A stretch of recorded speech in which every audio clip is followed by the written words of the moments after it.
Bringing the appeal of Orsted, west of Duddon, Farms Limited and others against Commissioners for His Majesty's Revenue and Customs. Good. My lords, my lady, can I just begin by making one very small factual correction that I think it's proper to make. I said yesterday there'd been a site visit. I'm told by my learned friend, in fact, there was a proposal for a site visit, but that didn't happen for some reason or another. In fact, what happened was that videos were taken of the site and they were played to the judge. So effectively, there was a virtual site visit, but the judge didn't actually get on site.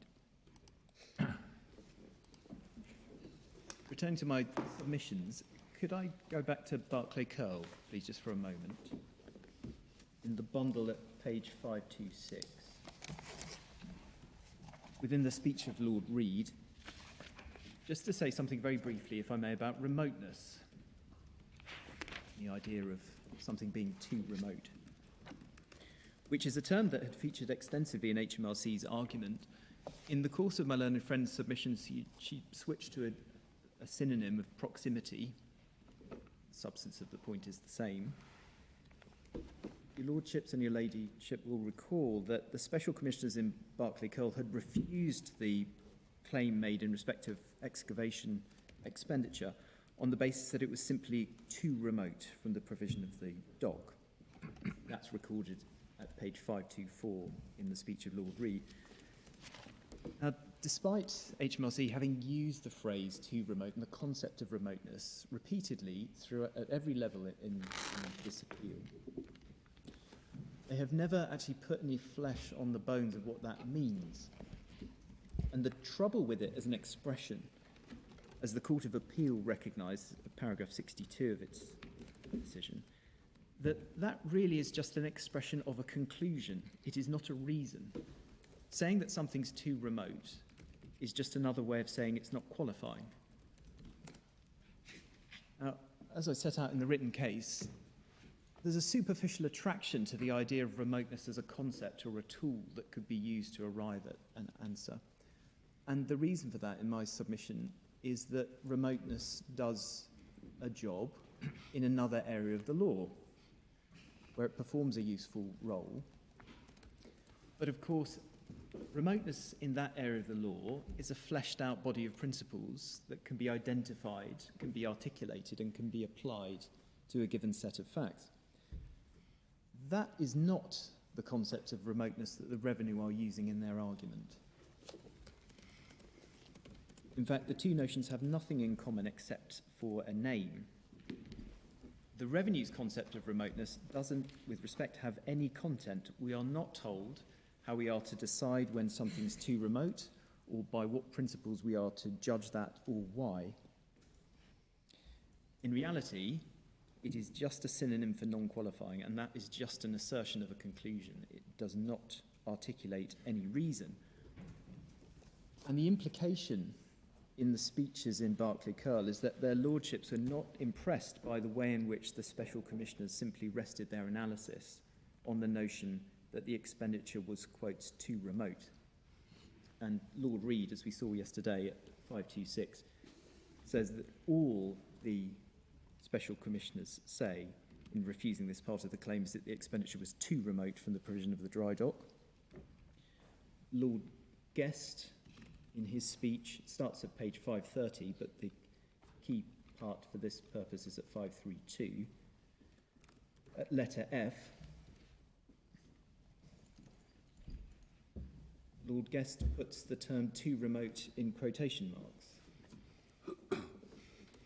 Commissioners upheld the contention of the Revenue on this point, their view being that the expenditure was, quote, too remote from the provision of the dry dock. In my view, they were wrong in excluding this expenditure. And again, it's worth noting the next line, the excavation was a necessary preliminary to the construction of the dry dock. This is on a slightly different point, but here it's clear from what's said there that the excavation process didn't complete the dock, which is the way that the Revenue would read the case. On the contrary, it was a step that had to be taken before the dock could be made. Consequently, expenditure on it was qualifying. And again, the comment that provision must cover more than the actual supply, towards the end of that paragraph there by letter G, implies that Lord Guest did not consider that the excavation was part of the actual supply. And then within the speech of Lord Upjohn, it's at page 5, it starts at 533, his lordship was in the minority as regards whether the dry dock was planned, but agreed that the costs of the excavation work were qualifying if the dry dock were planned. And at page 536... Presumably, before they chose this site for the dry dock, there had been all sorts of studies about whether this was the best place for it, whether there was some special amphibian that lived there that shouldn't be disturbed. But they didn't try it. Isn't that kind of more what you're trying to extend it to? Well, there was an exercise that was done in the Court of Appeal, and I prefaced my submissions in respect of it there to say that it wasn't necessarily going to add very much, but we did it anyway. If one looks at the Special Commissioner's decision, one can see the various different costs that have been included. Now, one would have to make some assumptions about what was included there, but I think when one goes back to it, you can see that there are a whole load of costs involved in relation to the construction that might be said to be of that kind, but there is no consideration of, or no analysis of those particular costs. So with respect, it doesn't really take one very far.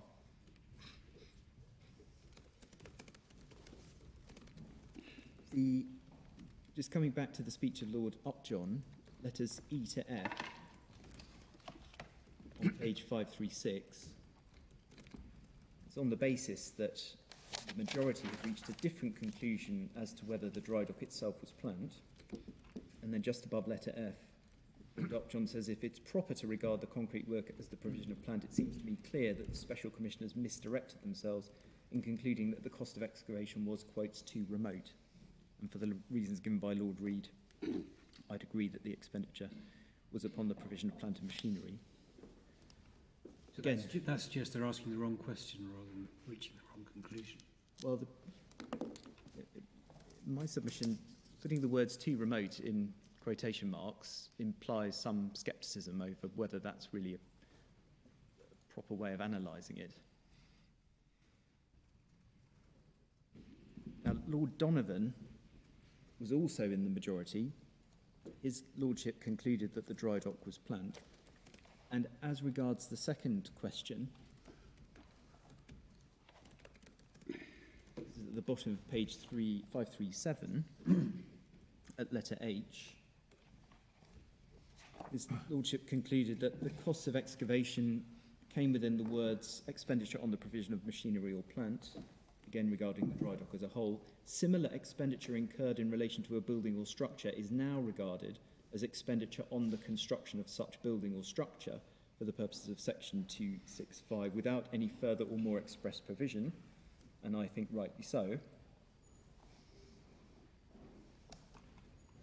So Lord Donovan approached the question as regards the excavation from the point of view that the notion of expenditure on the provision of plant was comparable to the notion of expenditure on the construction of a building or structure, and concluded that the cost of excavation would be included within both. And in my respectful submission, that is a useful analogy to draw. That analogy also appealed to Mr. Justice Brightman, as he then was sitting in the High Court in Benedetto, as my learned friend showed you yesterday.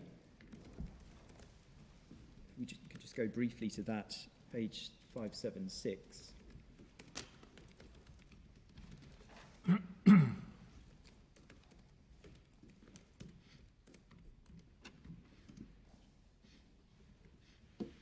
Sorry, I should have given you the reference 578.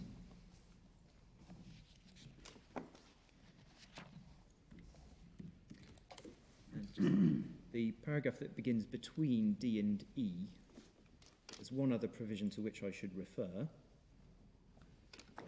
The Capital Allowances Act 1968, under the heading The Main Release to Capital Expenditure, dealt with industrial buildings and structures as well as machinery and plant.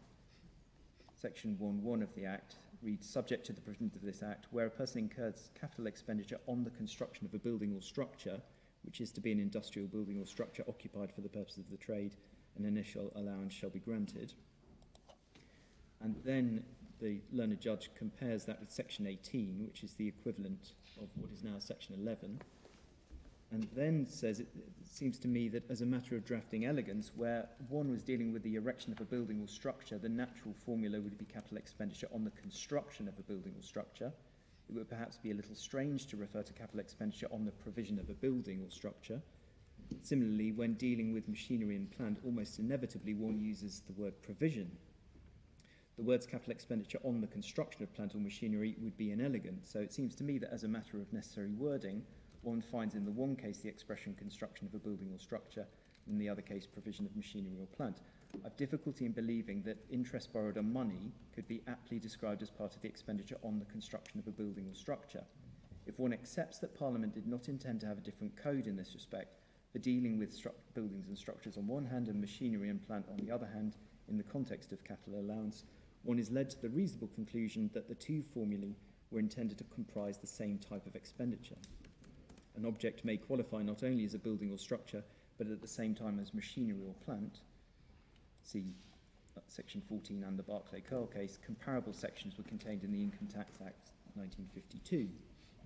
So have EIA studies that issue, has that arisen in relation to constructions of buildings?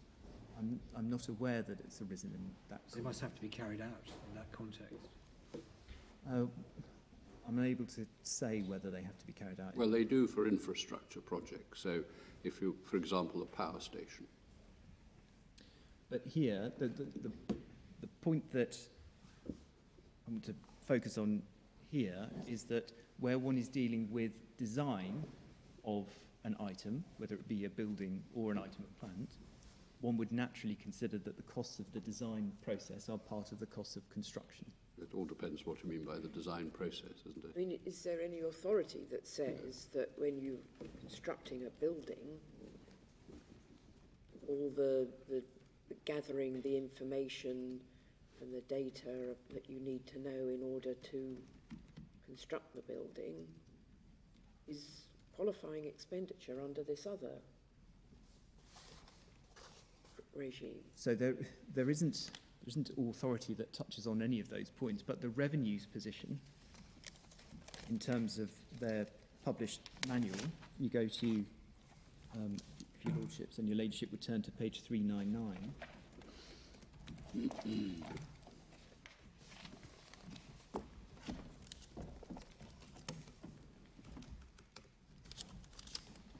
The revenue's position in relation to the structures and buildings allowance, which is in part 2A, and which provides for expenditure, see at the top there, it provides for an allowance for capital expenditure incurred on the construction, conversion or renovation of a building, and within... Sorry, is it page 3? Page 399. my lord. Right. Oh, yes, I see. Thank you. And just under the heading, the allowance is given on capital expenditure incurred on the construction, conversion or renovation of a building. And within the context of construction expenditure, this is on page 400, the revenue accepts that expenditure on professional fees relating to the design and construction of a building, provided that the building is actually constructed, is part of the expenditure incurred on the construction of a building. Well, we just don't know how broadly they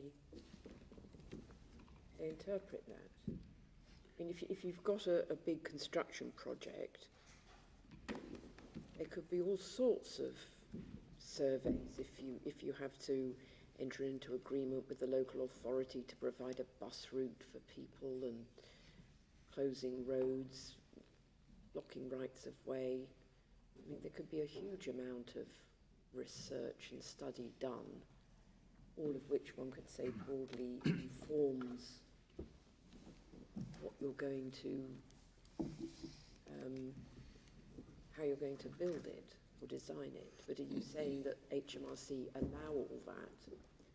Well, HMRC's position in this case is that there is to be no allowance for any part of the design process, except perhaps for the creation of the final drawing, which they say is the drawing of the thing made real.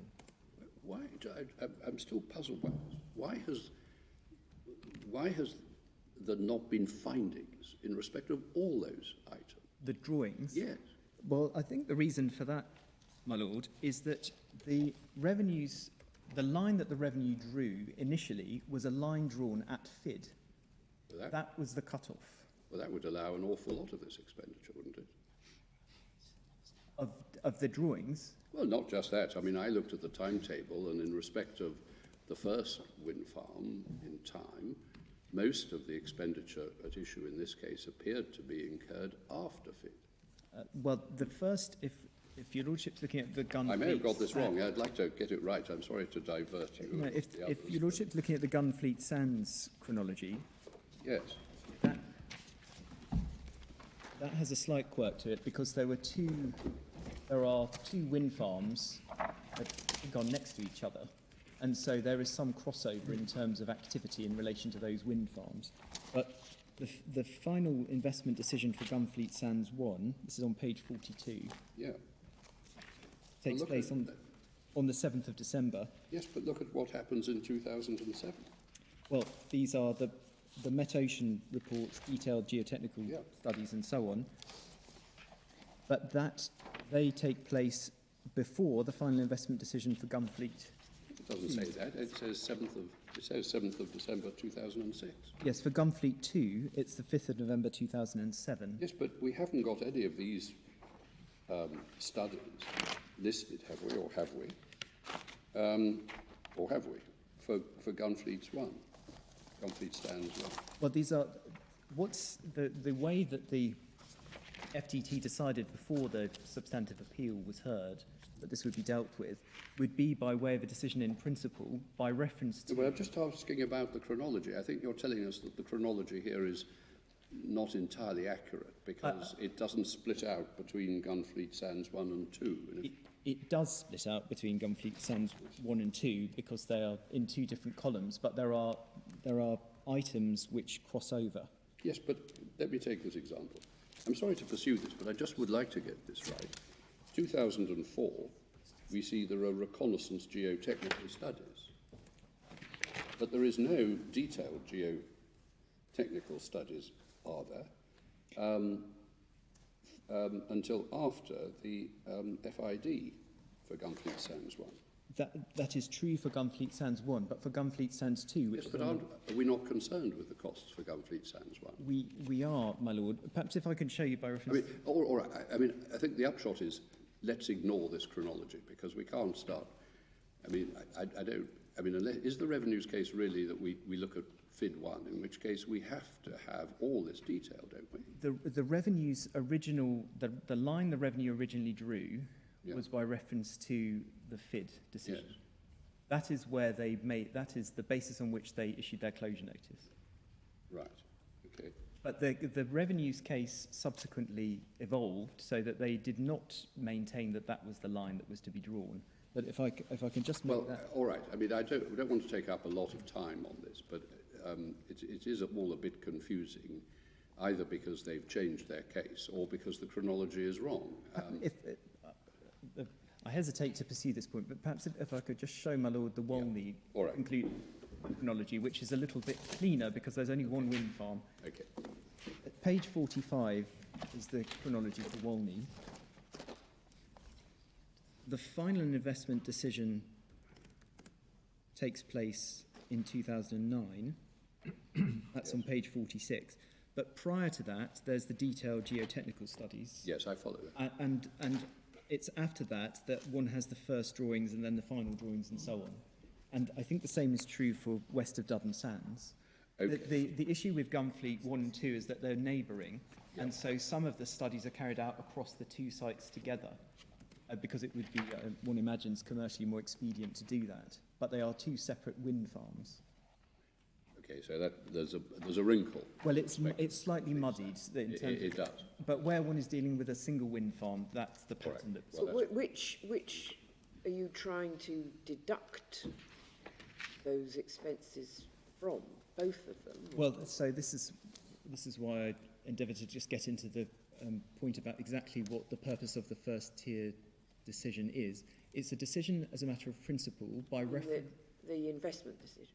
No, I'm sorry. The FTT's decision is a decision as a matter of principle, looking at identified categories of expenditure so that principles could be worked out that can then be applied at a later quantum stage to figure out exactly what expenditure would be qualified by reference to the underlying numbers and the underlying items. So, would this be right that there are some items of expenditure incurred before the final investment decision which are not the subject of the FTT's decision, but to which you would then apply the principles as they finally emerge? Insofar as they were items of disputed expenditure, I don't think that would be the case. So the point then is that you would seek to apply the principles used on the disputed items to items incurred after the FID? No, to go back and look at the expenditure that has been disallowed by the revenue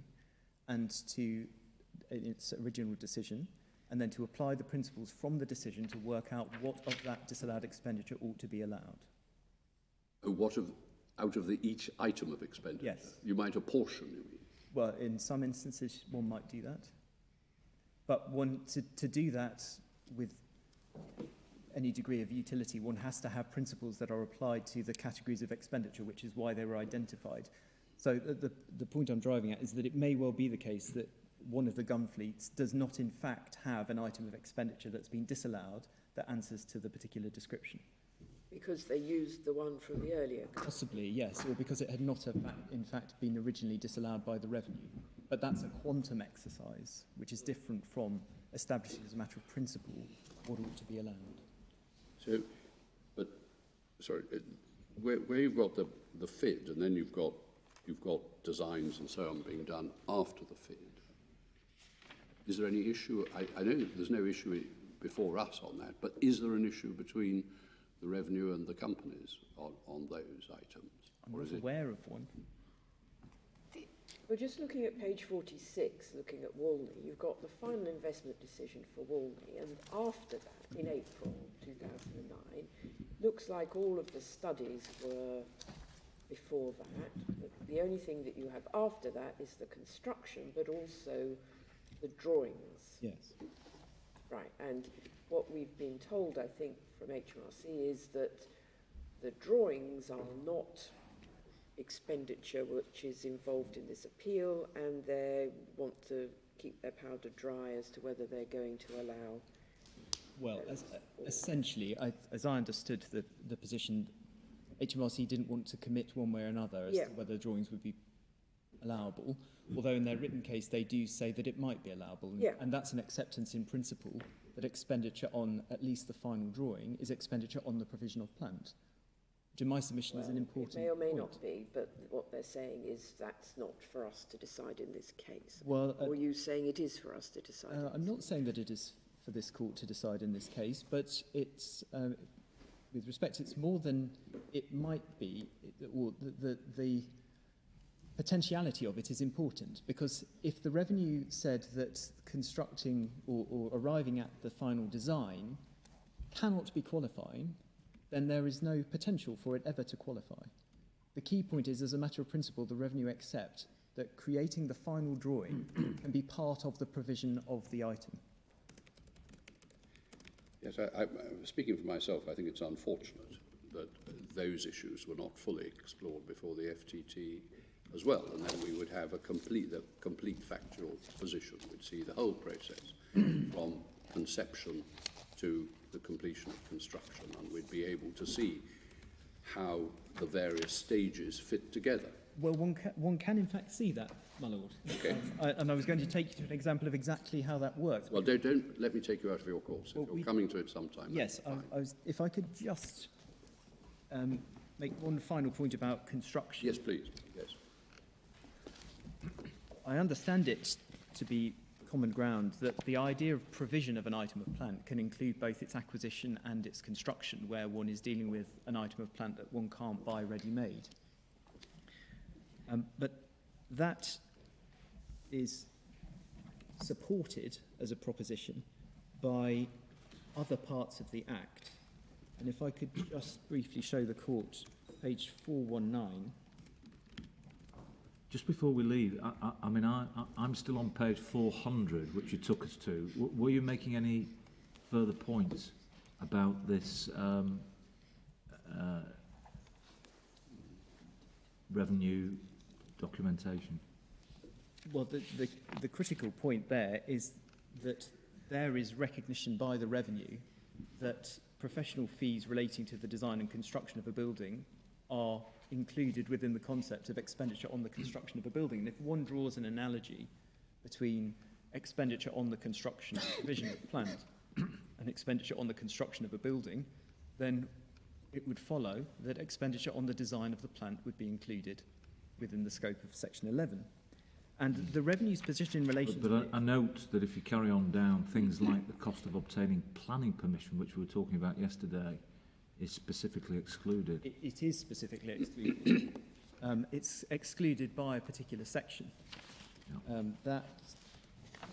That section we have in the bundle. If you turn to page 451,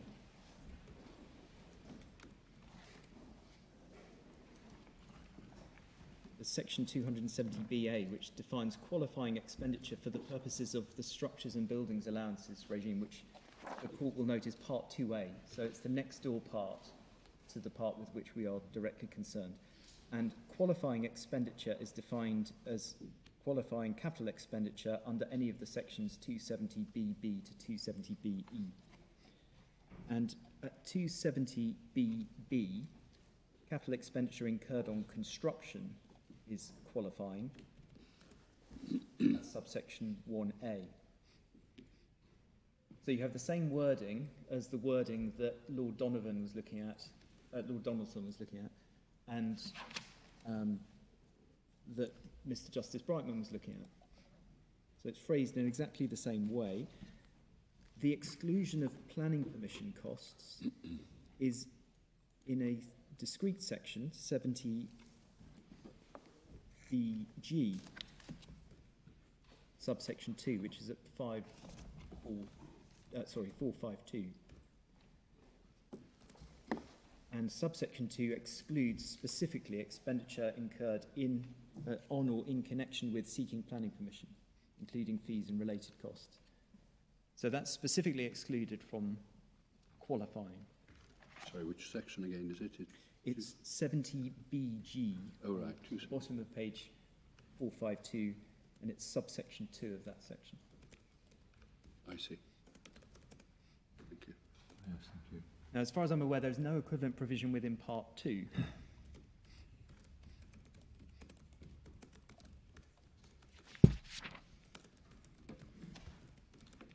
But as regards the point about planning permission costs, that isn't this case.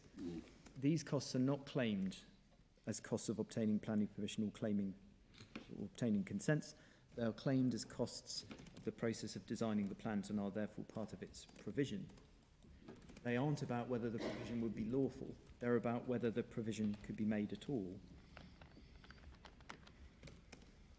And as I noted in my submissions yesterday, as a matter of fact... Well, I mean, isn't that true of planning permission?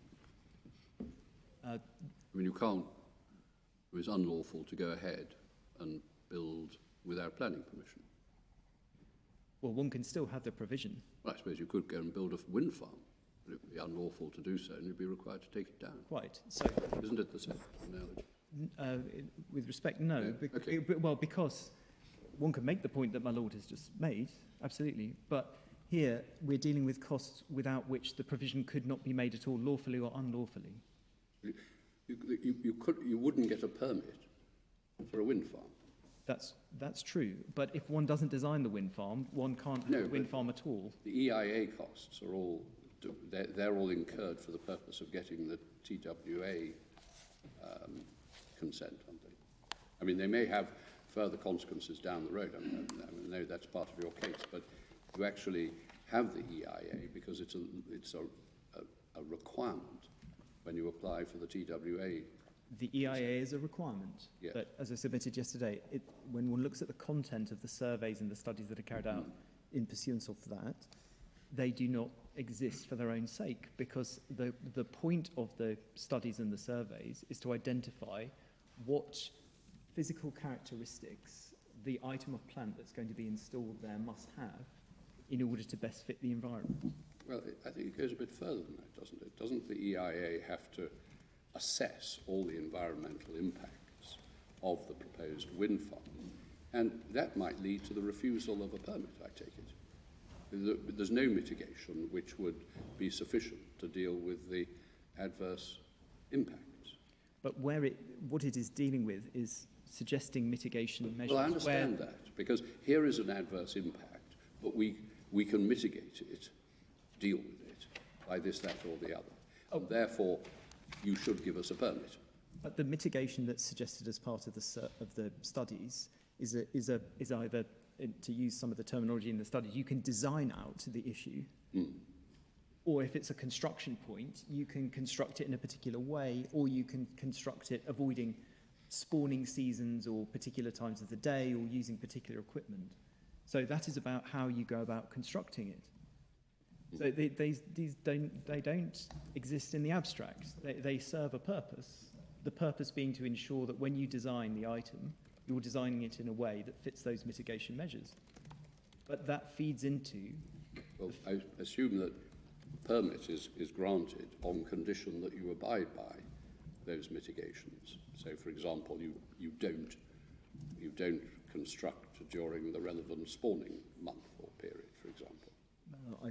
I'm unable to comment on exactly what the content of that is, but the point is that the information that's gleaned then informs what the design of the plant will be. I follow. And if one takes the approach to the statutory question of look at the plant and see what it costs to provide it, one looks back and sees that all of that design that led to that final item is all part of its provision. Right, thank you. But just to finish on that point, factually, the geophysical and the geotechnical costs and the metocean costs have nothing at all to do with consent. They're no part of the consenting process at all.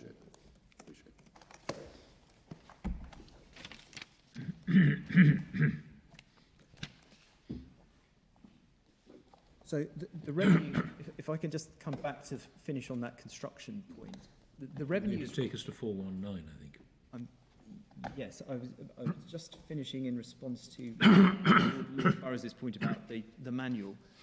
The revenue's response isn't to deny the analogy between expenditure on the provision of and expenditure on the construction of, nor is it to say that design costs aren't part of the expenditure incurred on the construction of a building. They aren't contradicting what they say in their manual. What they say is that part of their manual is concerned with structures and buildings allowances rather than plant and machinery allowances, but they don't explain why that matters. The language of the section that part of the manual is addressing is identical to the relevant part of the section that was commented on by in Berkeley Curl and by Mr. Justice Brightman. And I wanted to show you at 419, section 21 and section 22,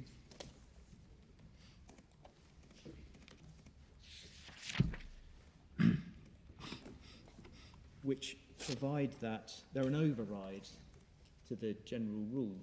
It's at 419. And section 21 provides that for the purposes of this Act, expenditure on the provision of plant and machinery does not include expenditure on the provision of a building. And by subsection 2, the provision of a building includes its construction or acquisition. And then there's similar provision in relation to structures, section 22, where subsection 2, which is on page 420, reflects the language of the earlier section. The provision of a structure or other asset includes its construction or acquisition.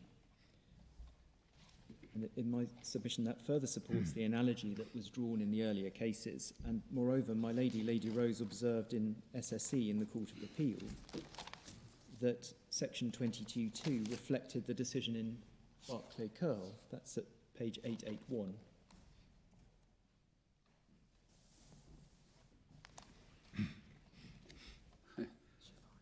It's interesting to see that the drafter has used the formula which Mr. Justice Brightman thought would be rather odd, to talk about the provision of a building. Yes, or inelegant, I think. But at paragraph 17, it's observed in my submission correctly that Section 22.2 reflects the decision of the House of Lords in Berkeley Curl, where, of course, the item of plant was constructed. Yeah.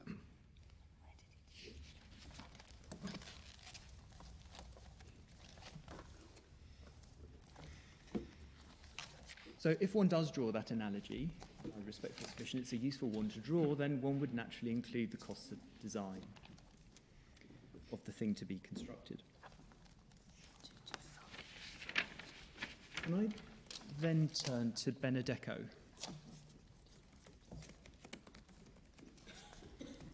And as I submitted in the written case, it is not easy to spell out a principle of wider application on the speeches in Benedetto.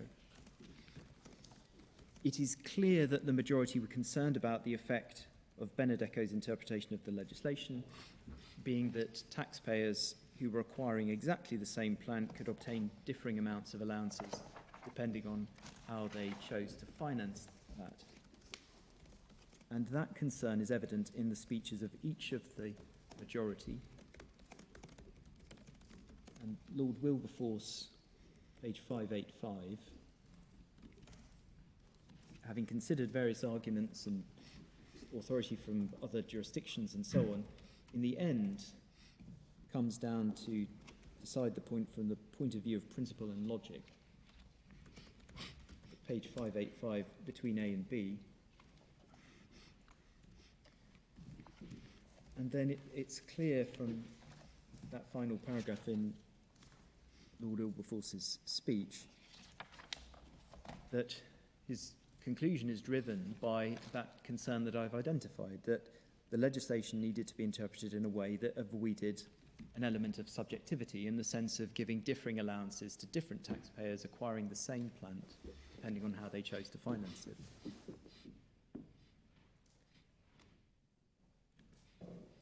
And Lord Hailsham took a similar view. Interestingly, Lord Hailsham came down in favour of the revenues interpretation, although, as a matter of the language of the section, this is page 586 at letter F, Lord Hailsham considered that either conclusion was open. In my view, the actual words of the statute are capable of bearing either construction according to the context in which they're used. But at the end of the day, I agree with the judgment of Mr. Justice Brightman and the view of the Special Commissioner.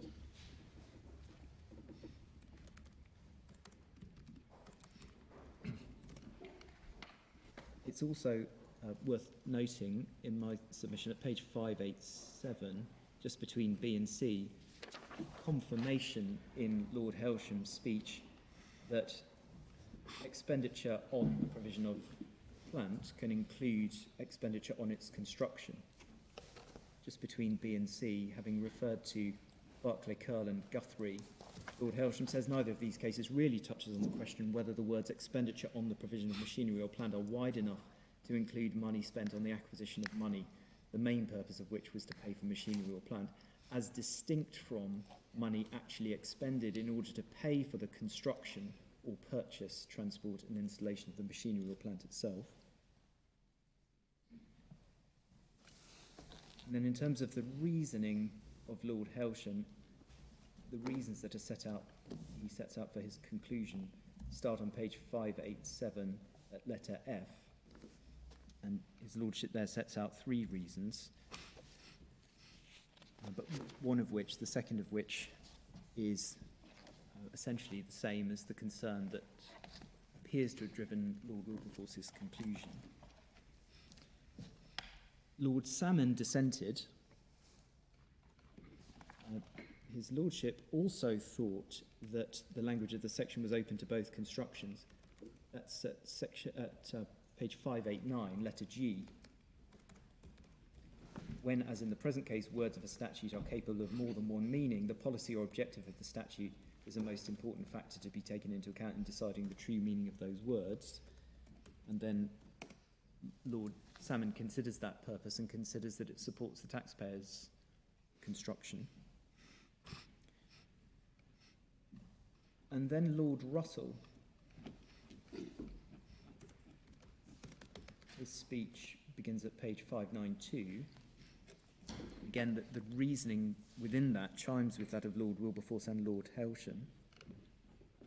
And again, it's clear that the point that weighed very heavily with Lord Russell was the concern that Lords Wilberforce and Helsham also had about taxpayers obtaining different quantum of allowances depending on how they chose to finance the project, and that was a result that Lord Russell found unattractive.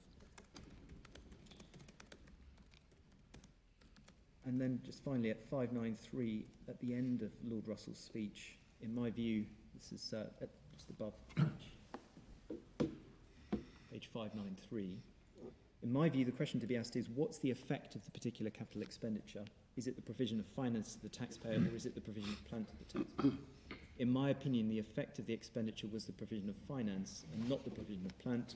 I'd add, I do not seek to confine qualifying capital expenditure to the price paid to the supplier of the plant. I would have thought, for example, that if the cost of transport from the supplier to the place of user is directly borne by the taxpayer, it would be expenditure on the provision of plant for the purpose of the taxpayer's trade. There may well be other examples of expenditure additional to the price paid to the supplier that would qualify on similar grounds. Now, the revenue place considerable reliance on Lord Russell's question of what is the effect of the expenditure, and they say that one can adopt that as a useful test. The question being, essentially, is the expenditure on the provision of plant or is it on something else? In my respectful submission, that way of looking at things requires handling with a little care, because there is a danger that it can turn what is in reality a conclusion into something that's meant to sound like a reason.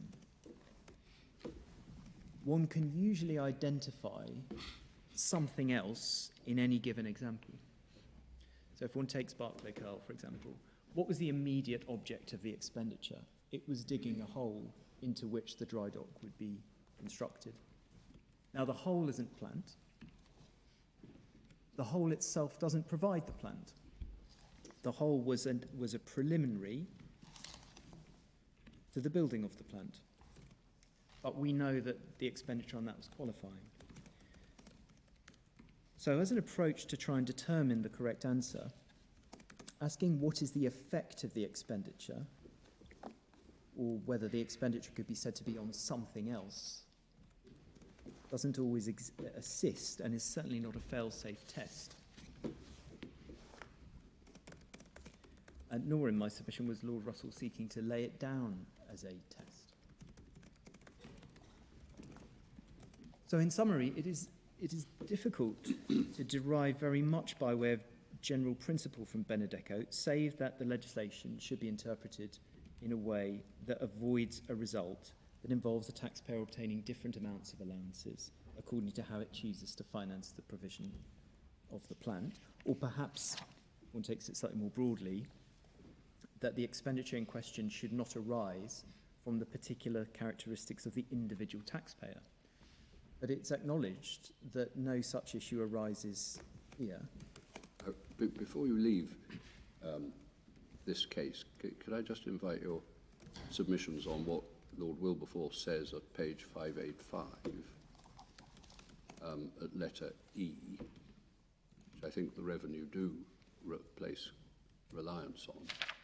It's the sentence that begins, they focus, this, talking about the words of the section, expenditure on the provision of, they focus attention on the plant and the expenditure on the plant, not limiting it necessarily to the bare purchase price, but including such items of transport and installation, in any event not extending to expenditure more remote in purpose. So you've been critical of the use of the word remote by the revenue, but we do see Lord Wilberforce using that word there. Indeed, he does, but that, to spell out from that Lord Wilberforce is looking to set up or endorse a test of remoteness, in my submission, is to place more weight on the words that are used there than that they can properly bear. And if Lord Wilberforce is seeking to set up a test of remoteness, then one has to deal with the issues that I addressed the court on earlier, which is exactly what does that mean? When is something too remote in purpose? It may be said that he's setting up a test of proximity, that it has to be pretty proximate to the plant itself, because the examples he gives are transport and installation. Well, but with great respect, the same points can be made about proximity. When is something sufficiently proximate? Well, it's a matter of judgment, I suppose. But by what principles does one judge that? Well,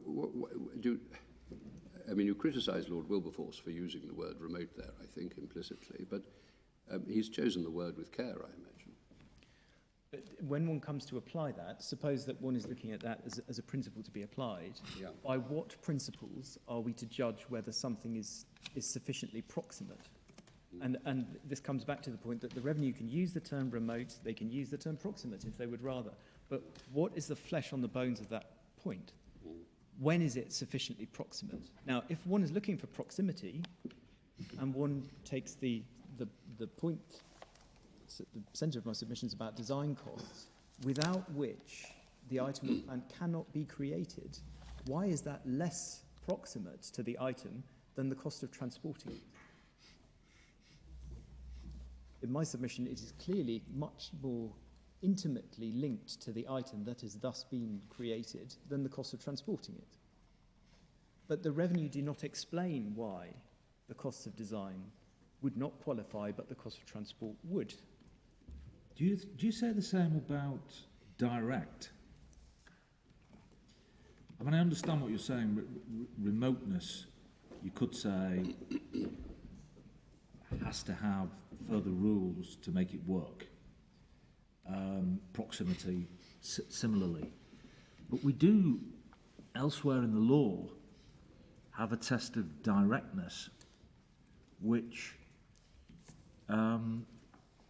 isn't then filled in by further rules. They're actually really examples of what classes as direct or indirect. I'm thinking about causation, for example.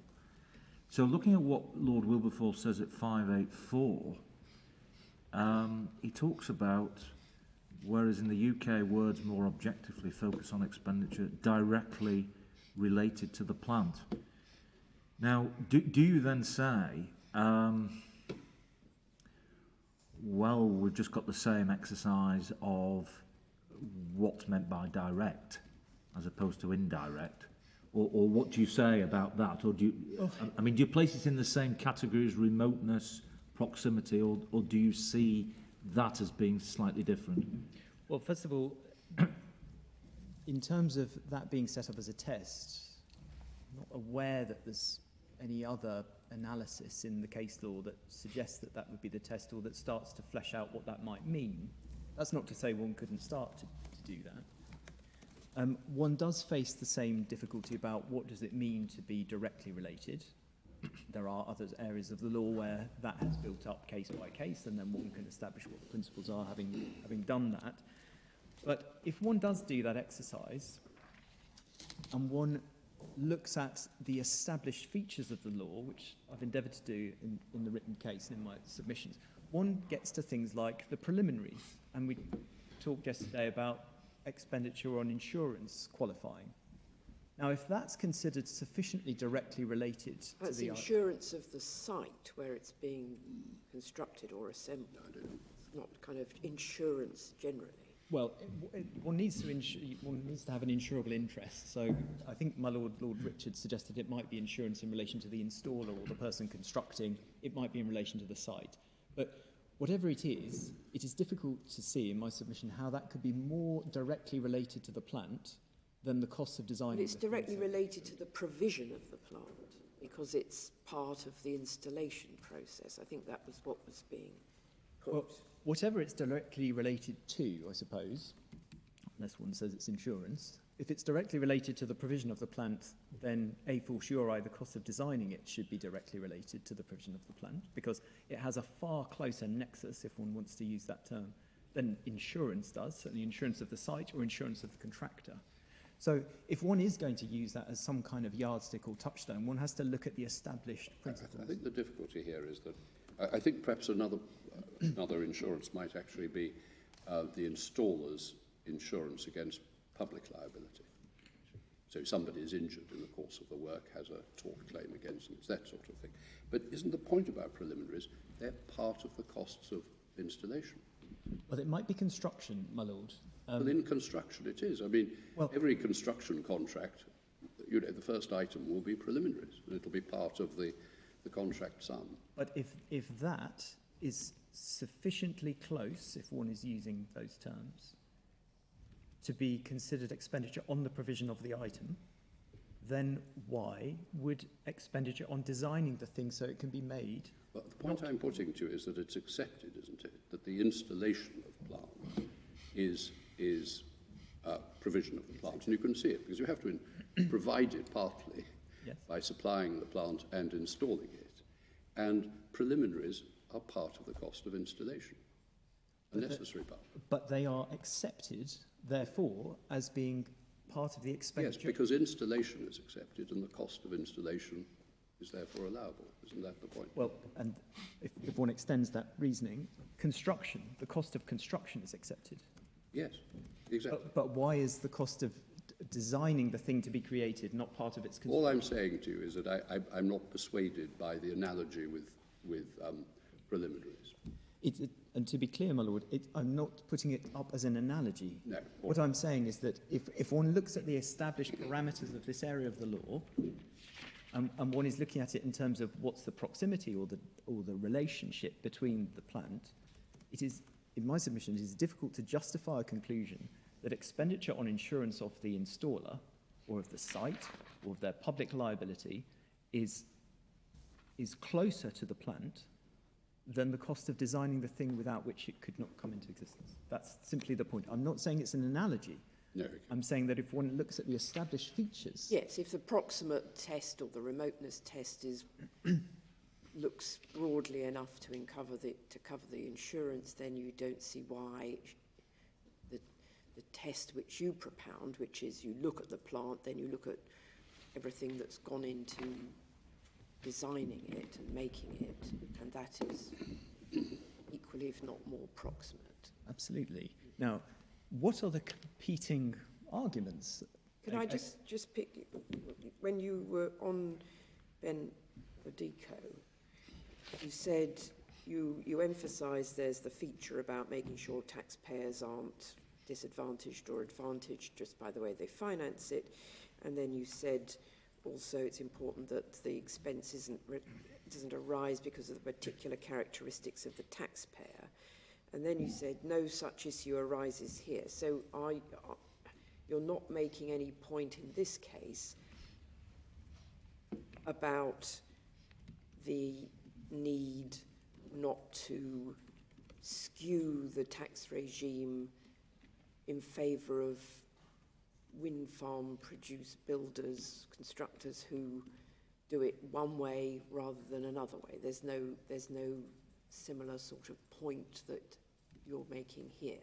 Well, it would be, in essence, if it were a point capable of being deployed, it would be against me. That there is no suggestion that anybody that wanted to build a wind farm in this location would be incurring different costs.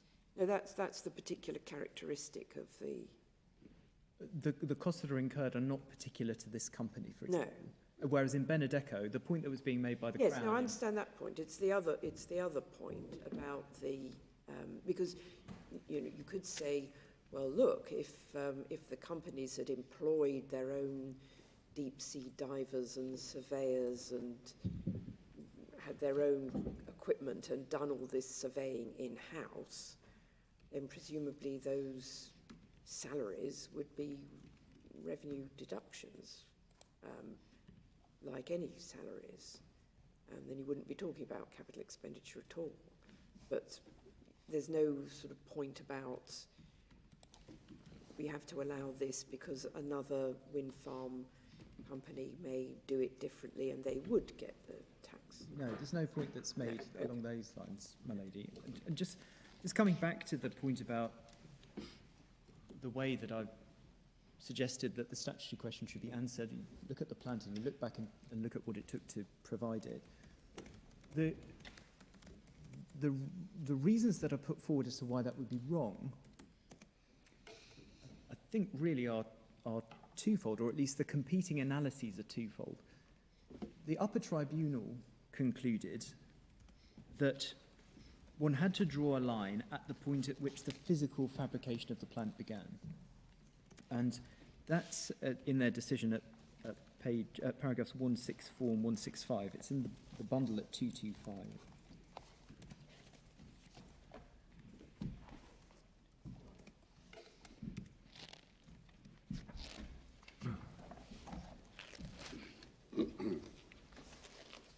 So that's the same point at which. I'm sorry, Monaghan. It's the same point at which Ms. Perry suggested. Well, yes, although that at least as I apprehended the revenues case, involved something of a slight change, because in the written case, the revenue seemed content to draw the line at the point at which the final design drawing was made, and they would accept that that was on the right side of the line. I think in oral submissions, that line may be shifted, and it shifted back to where the upper tribunal had put it. And the upper tribunal decided that that was where the line was to be drawn. If the court has page 226 at 165.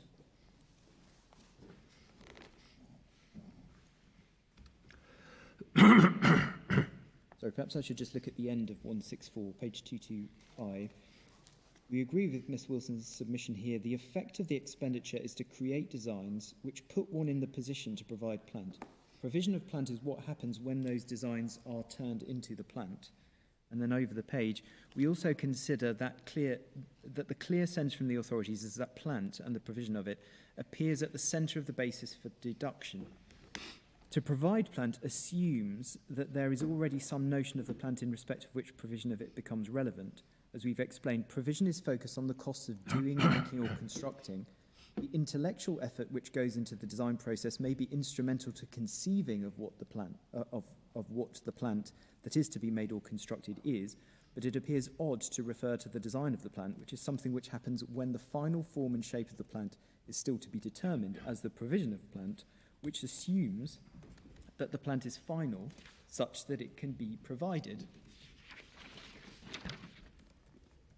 Now, just pausing there, in my submission, that is contradicted by Barclay-Curl. Because in Barclay-Curl, the excavation expenditure was a preliminary to the construction of the plant. The plant necessarily was not in a form to be provided, because it couldn't be built until the hole had been excavated. So it cannot, with respect, be right that the provision of plant assumes the plant is final, such that it can be provided. The same. In Barclays, you would know what the dry dock is, what it's going to be, what you're going to put in the hole. There's the reference earlier to having some notion of what it's to be, but if that's the test, then it's met here, because the companies knew from the outset that they were looking to build wind farms on the site.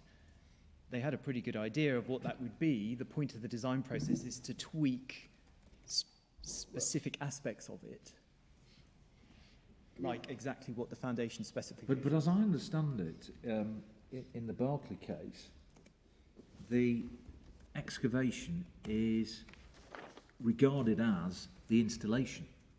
It's part of the installation. It's the cost of the installation. You've got the plant, which is the dry dock. It's got to be installed. Now, if that's the case, then there's no difficulty in contradicting that case when the upper tribunal at paragraph 166 says the process of design is obviously not installation or transport. So I'm not sure I see this conflict that you're indicating with the Barclay-Curl case. If you could just go back to Barclay-Curl then, my Lord, 526 within the speech of Lord Reed. The process of constructing it was that the hole is dug and then it's concreted. So it's not right with respect to say the dry dock's there and it needs to be installed. It is to be built in the hole. So there isn't a dry dock that's taken to the site and then installed into the hole. It's a structure that is created within the hole. And in Lord Reed's speech, Talking about the excavation cost. excavation costs, not the concreting, because the concreting Yeah. obviously comes afterwards. Yeah. In terms of the excavation, Lord Reed says that between D and E, plant can't be said to have been provided for the purpose of the trade until it's installed, or then it's of no use. This plant could not even be made until the necessary excavating had been done. So the excavation was a preliminary, this is also in Lord Guest's speech, it's a necessary preliminary to the construction of the dry dock. There is no dry dock in view, in existence, at the time the excavation is carried out. It's a preliminary to that construction. So, and you say it's a preliminary as that's something different from installing the dry dock. Well, installation implies that you have an item which you're going to integrate into something else. What's going on, and as my Lady Rose observed in SSE, the provision in section 21 and 22, which says that provision includes construction or acquisition, reflects what was happening in Barclay Curl, which is that the item of plant was constructed. It wasn't that it was brought to the river on some enormous lorry and then put into a hole. It was built. So it can't be right that the plant has to be in a final form. Likewise with preliminaries. I'm not saying it had to be in a final form. I'm just saying it seems to me the most natural view of what's going on with the excavation is it's part of the installation required. Well, the You way may not have the final plant actually there, sort of sitting and waiting to be put in, but anyway, okay. I mean, you've made your submission on that. And then at 166, going back to the upper tribunal's decision, page 226 of the bundle, they said the process of design is obviously not installation or transport, but nor is it analogous, in our view, to those categories. It's not something which is required to make the plant function for the purpose of the trade because the plant in question has already been conceived of and designed. It is, in essence, advice on how to make the plant. We can also test this result by using the approach of Mr. Justice Brightman in Benedetto by seeing whether the activity here design makes sense under the terminology of construction. While the design process is a precursor to construction, we consider it would be odd to refer to the intellectual activity of designing a building as the physical process of constructing it. We're just pausing there. That's true if you state it in those terms. It's not part of the physical process. The architect isn't there putting one brick on top of the other, but it is clearly part of the process of constructing a building, and one would naturally describe it in that way, as the revenue do. And then at 168, the upper tribunal says this: we accept that very many items of plant, though not all, horse in the seminal case of Yarmouth perhaps being a good example, will incorporate some element of design process, which design may well be priced into the amount paid if the plant was simply bought by a taxpayer. That will qualify with no stripping out of the design costs.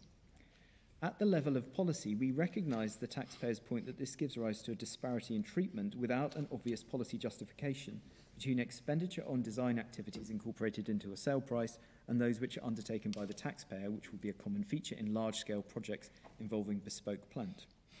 But as explained by Lord Russell's reasoning in Benedetto, that disparity is built into the nature of the test. It's simply a function of the words Parliament's chosen to circumscribe the relief. It should also be recognised that in a straightforward situation where an off-the-shelf item of plant is acquired, that no such disparity arises. Now, with respect to the upper tribunal there is no justification in the language of the section for any such disparity. In fact, the context of the section, as I've submitted, is that it applies to all kinds of plants, from ready-made to bespoke, from complex to the simple. So the context of the provision is that there should be no such disparity. And if one can't find any reason for that disparity as a matter of principle, or as a matter of purpose, or as a matter of the language of the section, then one really ought to avoid a conclusion that arises, that gives rise to that. I asked you shortly, a while ago, whether you were making a point like the Benedetto point, and you said you weren't, but now you do seem to be making a point about disparity of treatment of different ways of the taxpayer forming different elements of the process. Yes, I'd understood my lady's point to be about whether there was any particular comparison between wind farm operators. That's not a point that I make.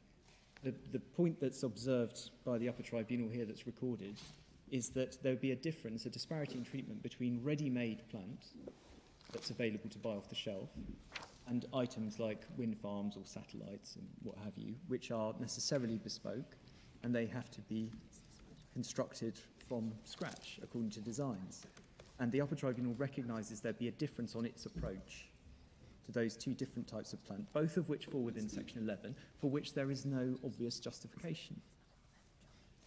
And in my submission, that's an indication that a conclusion of that kind is wrong. In effect, the distinction that they drew between fabrication and the prior, what might be called intellectual stage, is an arbitrary one. Because if one accepts that the costs of the labour and materials of the fabrication stage qualify, then why not the labour and materials of the intellectual stage that precedes it, when they are in truth part of the same process of creating the plant, which is cumulative and iterative.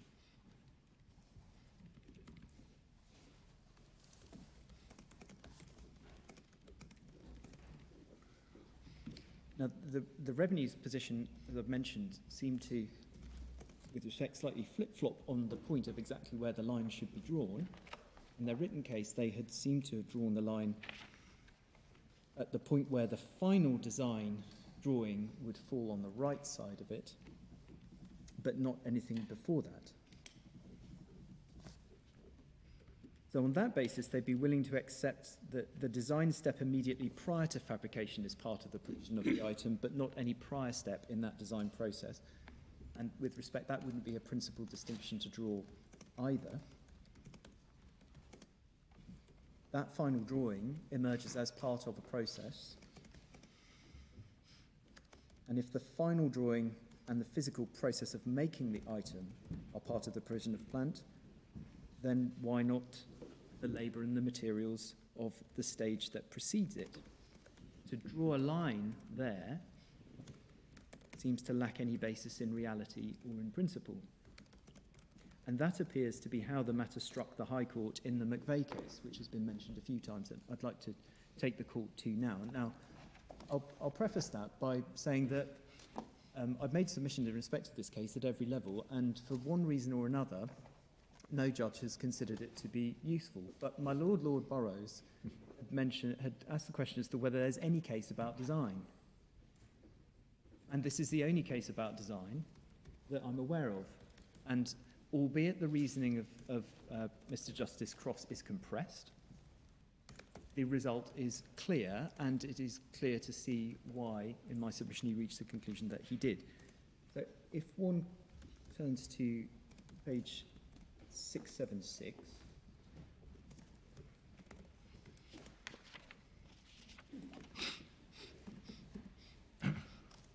the case is concerned with what were called investment allowances under Section 16 of the Finance Act 1954. Now, they are not quite capital allowances, but the language of the provision was the same.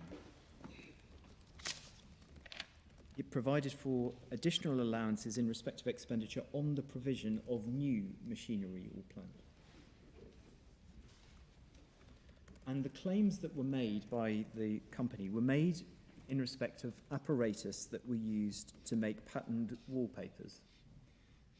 And they made those wallpapers in various ways, either by hand, using wooden blocks or silk screens, or by machines that had patterned rollers installed into them, so that when you put the paper through, the patterned paper comes out the other end. And the costs that were in issue were the costs of acquiring designs which were acquired by the company either from freelance artists or from within its own studios. So they would buy in, effectively, pictures of patterns. Now, the case stated by the special commissioners deals in some detail with what was done with the designs that were acquired and how the apparatus were created using those designs. Now, I'd summarise them in some detail in the written case at paragraph 49 onwards.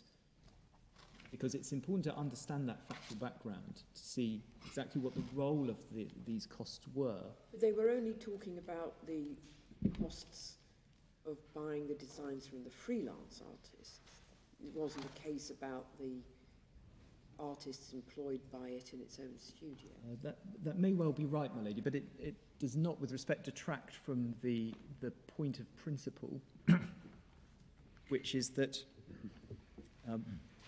what they were doing with these designs is that the company had what was called a styling committee, which is an in-house committee that considered the designs that were purchased and decided on the detail of what the next collection would be. And the styling committee made these choices, including what the designs of the next wallpaper collection would be, based on the designs that had been acquired by the company. Now, of the designs that had been acquired, only some of them were selected by the styling committee to be used for production. Others were kept on file for use later, either in the form in which they had been acquired or possibly by way of alteration or adaptation. But the critical point is about the relationship between the designs that were acquired, so the expenditure in issue, and the plant. The plant being the wooden blocks, the silk screens, and the rollers that were used in the machines. And this is set out in detail in the Special Commissioner's case stated, starting at page 677.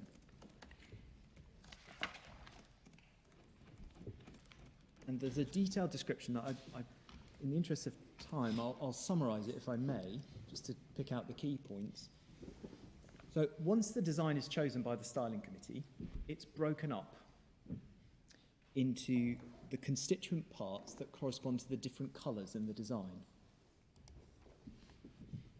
So that's an intellectual exercise that follows from the intellectual exercise of the styling committee in deciding what design to take forward. And those constituent patterns then have to be translated physically onto the apparatus so that the patterns that they print will correspond to the design that's been chosen by the styling committee. Now that's a physical process, albeit a skilled one. And so what they did in the case of the wooden blocks, to take an example, is that they marked out the patterns and then a craftsperson carved out the bits of the wood so that you'd leave proud parts of that block. And when you dip that into ink and you put it onto the paper, you will get the desired pattern. The screens and the rollers had a similar process carried out on them so that they would also produce the desired designs. But the key point is that the role that the designs played in the creation of that plant was indirect. They didn't buy the designs and then just stick them on the wooden block. They were considered by the styling committee in an intellectual process. They were translated into the various colour parts of the design, and then those were, if you like, sketched onto the wooden block, and the wooden block was then carved out so that when it's printed it would have the desired design on the wallpaper. So those designs were inputs into a process which was first intellectual, the deliberations of the styling committee, breaking it down into the different parts of the design, and then the physical, which is the work of the craftsperson in carving the wooden block and the roller. So translating what the styling committee had decreed into a piece of apparatus that would be capable of replicating the desired pattern when it's dipped into ink and applied to the paper. Now, the Special Commissioners allowed the taxpayers' appeal, and the High Court upheld that decision. And at 686, within the judgment of Mr. Justice Cross, as he then was, between F and G, halfway along the line, it was conceded by the Crown that the wood blocks and the silk screens with the patterns on them are planned, and that the pattern rollers are part of the machines into which they are fitted. It is further conceded by the Crown that wood blocks, silk screens and rollers without patterns on them would play no part in the manufacturing process and would be only incurred plant or machinery. Accordingly, the company has been allowed not only the cost of the unpatterned blocks, screens and rollers, but also the costs of patterning them. What's in dispute, as I've said, is the expenditure on the acquisition of the designs. And then 687, letter C, two questions arise. The first is, are the designs themselves planned? And then the second question, are the costs of acquiring... So who did the patterning of the blocks? Sanderson employees? Possibly. Well, I don't understand why that's part of a capital cost, It not may be part of their employment, salary, payroll costs, which is a revenue expense. Well, it may be. Perhaps if I interrogate the facts, Well, I'll see where. But the revenue had conceded that that cost was part of the expenditure on the provision of the plant. The focus of the decision is on the acquisition costs of the designs. So the first question is whether the designs were plant themselves. The second was whether the costs of acquiring or producing the design, the designs that were used by the styling committee, were expenditure on the provision of the patent blocks, screens and rollers.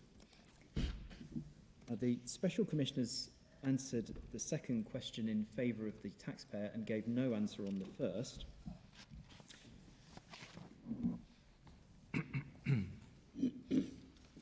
On the first question, consideration of which starts on 688, the judge concluded with some reluctance that the printed designs themselves are not plant, and that was because of the decision of Mr. Justice Rowlett in Daphne and Shaw, which had held that a law library wasn't plant. Now, Mr. Justice Cross had misgivings about that limitation, but considered that it was for a higher court to address, so he then had to move on to the second question.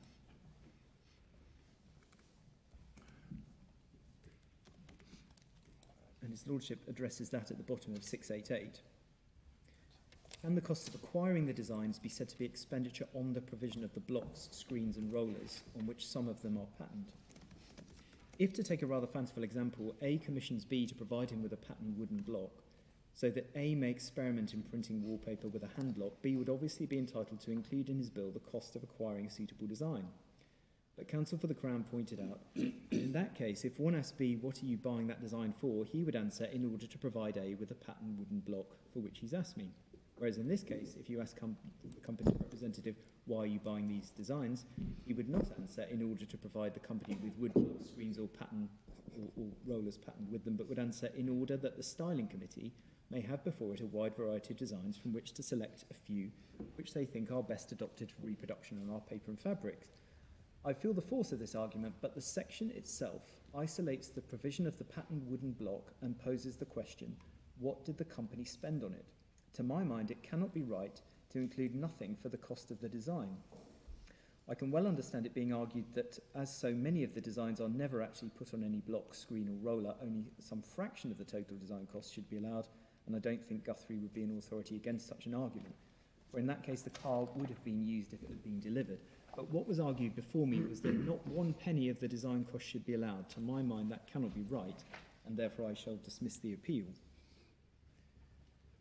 So the point is that that design is an input, like the raw materials from which the wooden block could be created and without which the item of plant couldn't be produced. And the judge's decision recognises that those design inputs, which are used indirectly to create the plant, are part of its provision. Moreover, in my respectful submission, the judge's approach to the statutory question was exactly right. To paraphrase, the section isolates the provision of plant and asks what the taxpayers spend on it. So you've been focusing very much on design and perhaps design drawings in particular, but most of what we're concerned with are studies that inform design, or design itself. That's also true of McVeigh, because the designs are considered by the styling committee, and out of the styling committee comes a decree as to what the pattern should be. Now, I don't say that McVeigh is on all fours with this case, because constructing or putting together a pattern wooden block is obviously a very different process from designing, creating and building a wind farm. But what the case is... Well, it's also very different from designing a building, I would have suggested. I mean, there is, you know, it's quite difficult to immediately apply, although the word designs is being used here, it's not in the same sense that one has a design separate from the creation of a building, I think. It's because the actual designs and patterns are part of the actual product, isn't it? It's important to understand, this is what the Court of Appeal said, or actually the upper tribunal said they were applied, implying that they were stuck on. It's important to understand the role that the designs played. They were indirect. So, first of all, what can we observe from this? There is no line drawn at fabrication. The judge doesn't say it's fabrication only, he looks before that. But the role of the design is to inform the pattern that's going to be carved onto the block. It's not used in a physical sense of being stuck on it. It doesn't complete the plant like a component. It is... It's a design of part of the block, isn't it? Because the design is carved, literally carved into the wood to match exactly. the design. It's translated. So that part of the block which bears the design is itself clearly part of the plant. Quite. And so this is a design for part of the plant. But that physical characteristic of that item of plant is informed by the design that was bought and considered. Not informed. It actually designs what the carver carves, doesn't it? He follows that design. He does, but without the design, he couldn't do that. Yeah, but I just didn't like your word inform. I mean, he puts into physical form the design. Yes, and I mean, no that's desire... my only point. So it is, I mean, see your point entirely. What you're saying is, that isn't it? I may be wrong. This is a design of part of the physical object. But it is not itself plant, and it is not itself fabrication. Yeah, It's at an I earlier, understand. That is the very point you're making. It's at an earlier stage. Exactly. I understand that. So what that case has in common with this is that you had design inputs which are used to determine the physical characteristics of the plant ultimately produced. Now, as I've mentioned, the courts below did not find this case of use. But even if it's of use, any analogy would be surely with the final drawing. Well, if one... I mean, in a sense, I realise you're in a difficult position because you don't know what you're fighting against, because HMRC have not declared their hand in relation to final designs. But assuming that final designs are included, you still have to make a case that what goes on before those final drawings are the same. Accept that. But if one draws the line there, that final drawing did not come from nowhere. There was a penultimate drawing. Now, if one is accepting that Suppose Sanderson decide we're going to have a collection of Elizabethan patterns, and they commission a study for someone to go and research Elizabethan stately homes,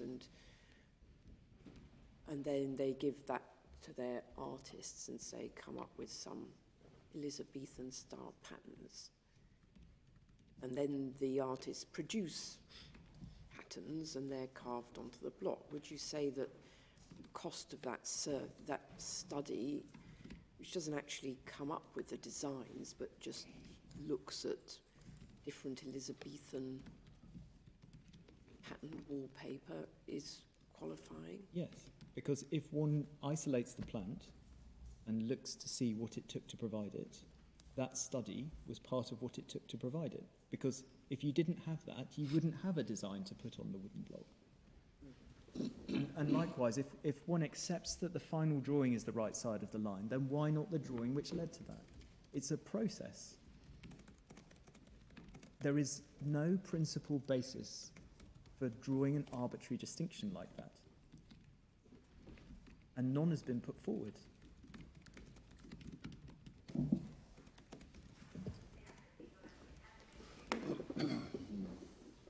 Now, just finally on McVeigh, I mean, all I would say is that you are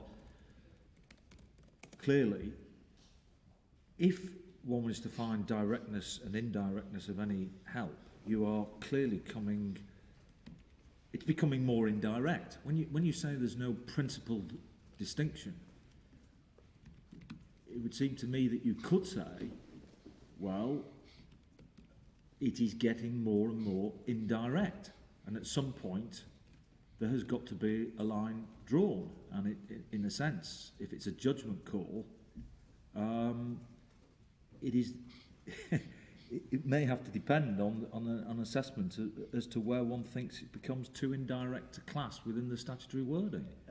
well, maybe, but my learned friend placed considerable emphasis on an attempt to reject the test that's put forward by the Court of Appeal in terms of how one looks at this. Does one look prospectively or retrospectively, by saying that an advisor won't be able to advise on what side of the line this falls? Well, a test that looks like that seems inherently difficult to apply because there is no basis given for when something becomes too indirect. Now, if one's going to draw a line, it surely has to be principled. And saying that the line is before the final drawing is produced, with respect, is arbitrary in a case where that final drawing is the product of a process without which there would be no final drawing. So I do accept, my lord, that the further one moves out, one could say that the more indirect it becomes. But that does not really help one get to the right answer because one still has to know when is it too indirect. And basically you say, I think that anything that can be shown to, I think the word feed in has been used, to the final product is allowable. Well, can it properly be described as part of the design process if effectively in this case? And the FTT has made findings as to which of the categories of expenditure had a role in design. But you don't accept the FTT saying it's only if it's necessary and it's only if it actually did influence the design, so a nil return would be excluded. You don't accept those two qualifying aspects. That's right, Yeah. yes. Just finally, the upper tribunal and HMRC have sought to marginalise McVeigh before on the basis that, lordships and your ladyship might recall, Mr. Justice Cross had not been able to conclude that the designs were themselves planned because of Daphne and Shaw, which was overturned by the Court of Appeal in 1977. But as regards that, with respect, that there's nothing to do with the reasoning on the second question. And there's no rule or principle which would mean that expenditure on something which itself could be planned would be precluded from counting as expenditure on the provision of another item of planned. And the revenue have also been critical of the brevity of the reasoning, but with respect, the recognition that expenditure on design inputs for a bespoke item of plant are part of the cost of its provision is not a point that necessarily requires a great deal of elaboration. The clear view of the Special Commissioners and Mr. Justice Cross was that such costs were indeed within the scope of the statutory words. I mean, I think the difficulty with Mr. Justice Cross's judgment is there is no reasoning. I mean, he just says, to my mind, it cannot be right to include nothing for the cost of the design. Well, I mean, that is not a process of reasoning. I mean, one sympathises with it in many ways. It's a sort of intuitive response to the facts, but isn't that the difficulty with the judgment? well, there's no thesis. I think it's probably fair to say that. But looking at the question, and I accept it's compressed, of course. Mr. Justice Cross says the section itself isolates the provision of the pattern wooden block and poses the question: what did the company spend on it? Yeah. And if that's the approach, then he says it's right that. Yes, but that's just I mean, that's just a different way of expressing the statutory test that the cost of the provision of the plant and machinery is allowable. And one might. I mean, that's the difficulty. Well, when one refers to the brevity of the reasoning, that may be polite code for saying there really isn't any reasoning at all. But there's a similar difficulty in a sense in Benedetto in that there's a well that the the House of Lords decided by a majority that it was the wrong side of the line. It's not easy. That, as my Lord says, is a principal distinction, capable of being one. I mean, these one. Anyway, I just. Well, the point coming back to it is that in terms of what case law there is, this is the case law on design that I'm aware of. Yes, no, I understand. In terms of the existing features of the law as it struck other courts, it's been considered that design costs of that kind are on the right side of the line. Yeah.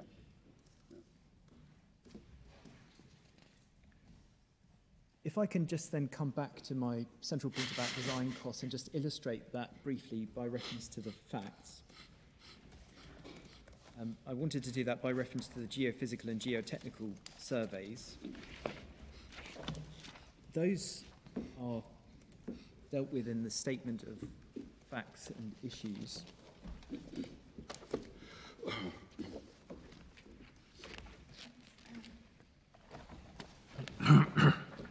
At paragraph 140 on page 36 onwards. And they are, as the court might recall, they're carried out in rounds. There are 3 rounds. There's the first round, which is designed to get a general impression of the site. And the primary purpose of those is to inform the layout and the turbine and foundation design. And they then feed into the second round, which is a more detailed study. At 154, paragraph 154 on page 37 of the Statement of Facts, it's recorded there that the information gleaned from the reconnaissance surveys, the first round, are factored into the computer models which ultimately formed the basis of what the FTT called its necessary design of the configuration of the wind farms and the design of each particular wind turbine. And then the second round surveys are undertaken in preparation for the manufacture and construction of the turbines and wind farms. And then the data from the first 2 rounds are evaluated and they are turned into an overall design basis for each wind farm. And that's recorded at 147, where it's also recorded that they were essential in determining the design and specification of the wind farms, including the foundations. The data itself was interpreted and formulated into geotechnical design parameters for the wind farms and was reflected in the geotechnical evaluation input to design basis documents. And essentially, and this is then summarised at 148, essentially the information that's gleaned from those surveys about the soil makeup and characteristics and so on are transformed into formulae, which are then used to determine the specifications of the component parts of the plant. And that's done for each particular turbine at each site.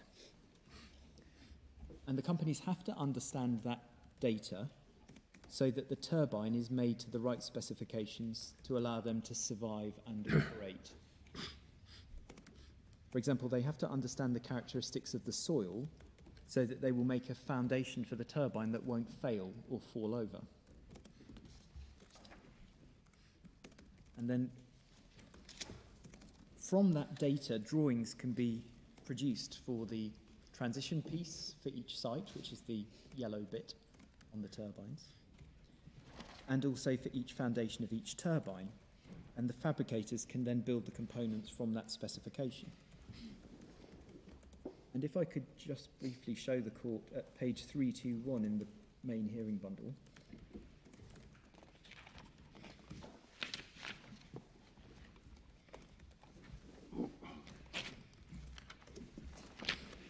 Which page, sorry? 321.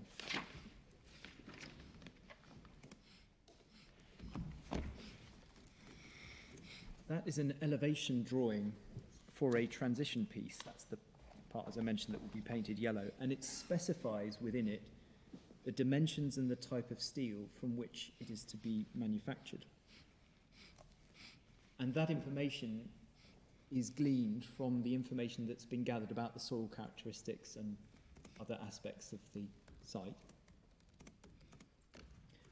And then on the following page, 322, there's an elevation drawing of a monopile foundation piece, again with dimensions and types of steel. And in the bottom at the bottom of that drawing refers to Gunfleet Sands Foundation's monopile number A1. So this is the monopile for wind turbine A1 within the park, within the array. And each foundation is unique to the particular location at which it's sited. In fact, save for one pair of foundations at Walney, every foundation piece in the wind farms in issue in these proceedings was physically unique.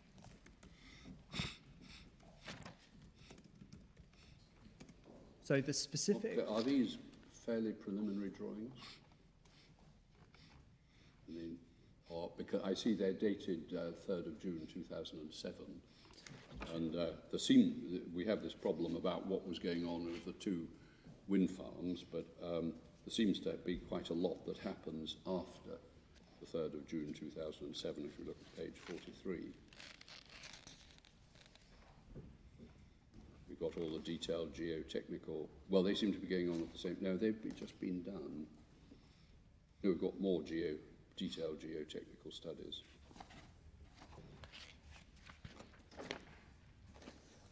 I'm not sure I can answer immediately exactly what...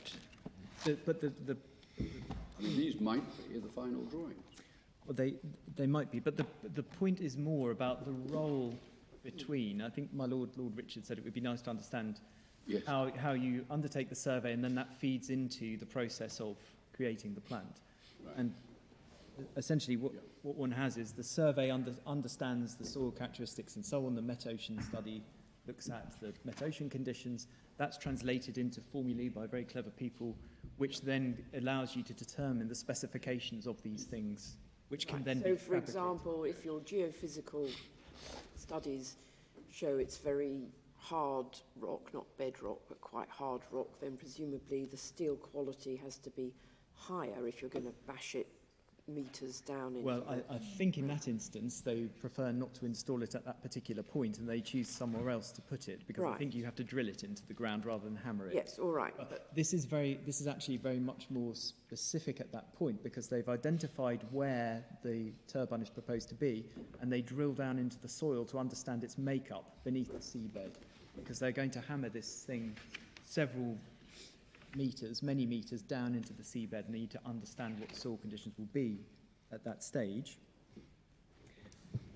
And then there's the later third round of studies which are carried out after the final investment decision, and just before the construction phase, to check whether there have been any changes to the shape of the seabed.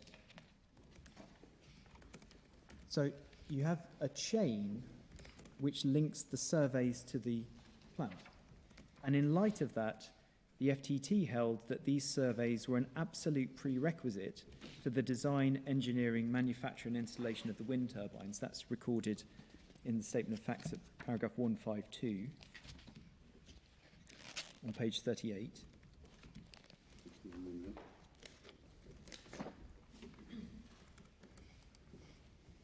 And the FTT also held that to fulfill their purpose or function of generating electricity, the wind turbines had to be specifically designed to take into account the metocean and geotechnical and geophysical conditions that applied at the specific positions at which those wind turbines were to be installed in the wind farms.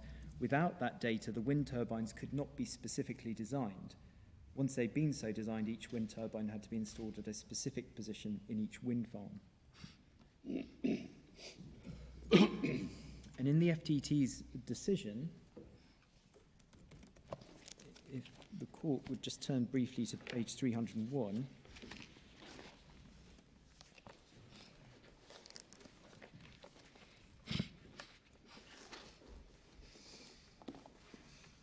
the FTT held at paragraph 201 that the judge had no doubt that the evidence, both oral and documentary, and the findings of fact I've made in respect to that evidence clearly demonstrate that, as submitted by the appellants, the geophysical and geotechnical studies directly relate to the necessary design of both the wind farms as a whole and to the design of the individual wind turbines. This is the case for both the detailed geophysical and geotechnical studies and the reconnaissance studies. I say this for the same reasons as to why I've found that the expenditure on the detailed metocean studies qualify for allowances. and that is a reference back to the conclusion at paragraph 196 on page 296. Sorry, 298.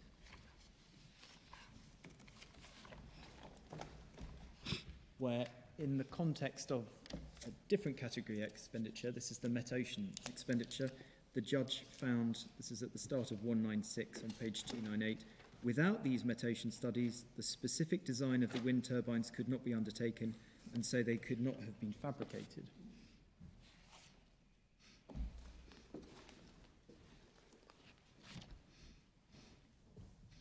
So in my submission, this was expenditure without which the wind farm could not even have been created.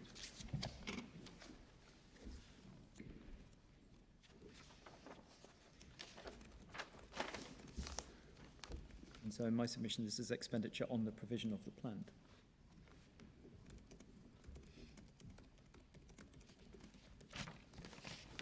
Could I then just turn very briefly to deal with installation?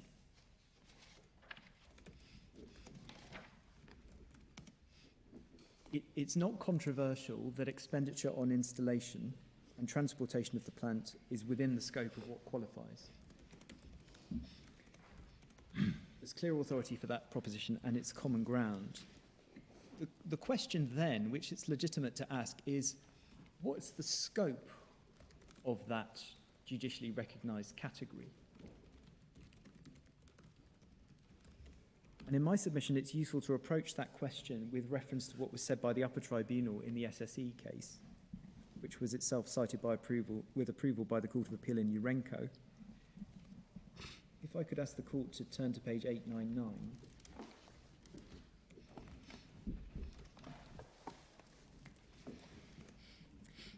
There were various issues, but the one on which I focus is an issue as to whether Urenco qualified for allowances on the basis that its expenditure was on a structure which was constructed for the purpose only of installing plant or machinery. And so there'd been a consideration as to what the meaning of installing was in that context, and the statutory provision is at page 908.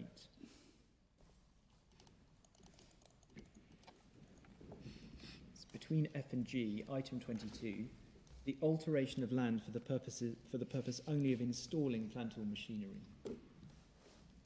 Now this sits within the Act in the same part as section 11.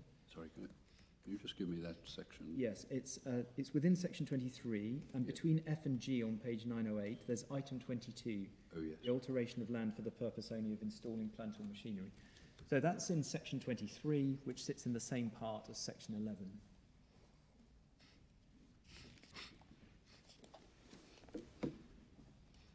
So there's a discussion within the case as to what installing means in that context. And if I could then refer the court to page 946.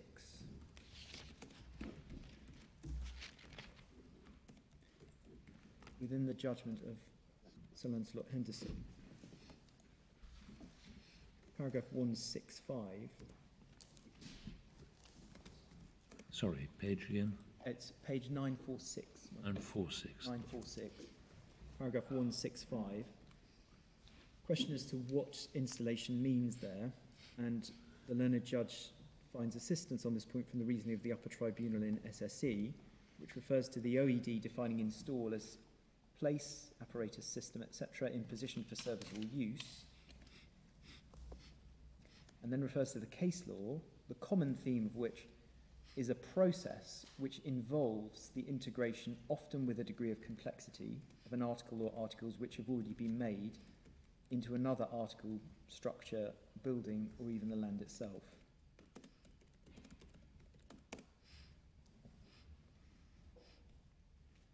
Now, I don't lose sight of the fact that that's considering the question of the meaning of the word install in the context of that particular statutory provision in section 23. Moreover, the term installation there is, as my Lady Rose observed in the Court of Appeal in that case, one of an elastic nature. Whereas the inclusion of installation expenditure in this context of Section 11, is a product of judicial interpretation of Section 11.4. But it's logical that there should be some commonality between the two. Section 23 is in the same part of the same Act and is dealing with essentially the same subject matter. So it's reasonable to assume some measure of consonance between the two. In any event, there's no reason to think that the judges who referred to installation costs in Berkeley, Curl and Benedetto had in mind a concept that was materially different from the working definition of installation identified in SSE. And if one looks at installation as a process that involves the integration of one article into another, then that implies a series of steps, of which the act of physical integration is only part. Is this paragraph really reconcilable with the decision in Berkeley Curl? It says, at the end of paragraph 127, the FTT says, in none of the cases that we have been referred to has a term, I'm not sure what a term means there, been held to include the creation of an item of plant in situ. But that is what you say it happened in Berkeley Curl. That is what happened in Berkeley Curl. Yeah. But in terms of exploring what the judicially recognised concept of installation expenditure includes, it's useful to have regard to what's being considered there as being the general theme or meaning of installation. Well, that's what I'm just concerned about, because if it's not reconcilable with Berkeley Curl, I mean, they go on in 128 to say that it seems to us that item 22 is confined to items which need to be installed separately from the process of manufacture or construction. That's difficult to square, isn't it? Well, that's a construction that's given to that particular item. Well, that's what I'm just wondering why we're looking at it, really. Well, in terms of a search for a meaning of installation. I mean, it's an ordinary English word, isn't it? Well, if one takes... I mean, I see your point, but the problem is it comes up with an analysis which is actually contrary to Berkeley Curl, I think, which, of course, I appreciate is a decision on a different provision. A different provision. But even if one looks at it as an ordinary English word, yeah, one would ordinarily include within the concept of installation the intellectual aspect and the physical aspect of that. Answer. Because, as I made the point yesterday, plant can take various forms, some of which is easy to install, some of which is complex, and one would naturally include both the intellectual aspect and the physical aspect as part of the installation. Yeah. And so when we come back to the expenditure in issue in this case, where the revenue take issue with it because they say it's information about how to install or when to install, it's advice about a process. My respectful submission, that is not a basis for excluding it from the concept of expenditure on the provision of plant. There is nothing in the legislation or in the policy or its purpose to suggest that costs of more complex provision are not within the scope of what qualifies.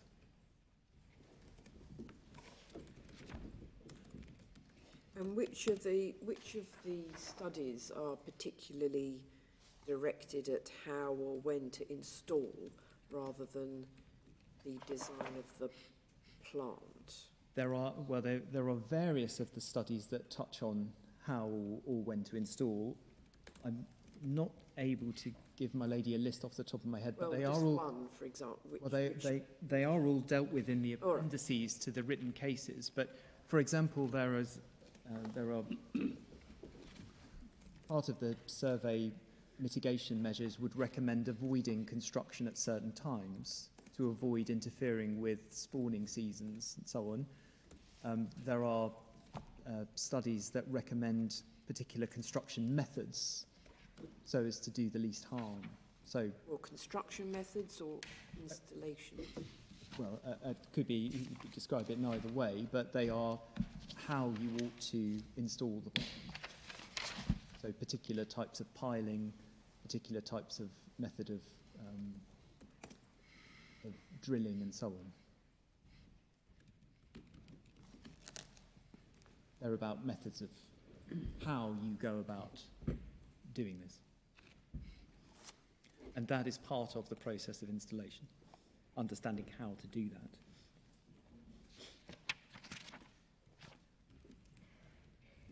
In the time I have available, I just wanted to say something more about the revenues case, insofar as I haven't already. There are four main problems with it, in my respectful submission. The first is that it approaches the application of or answering the statutory question from the wrong direction for the reasons that I've already given.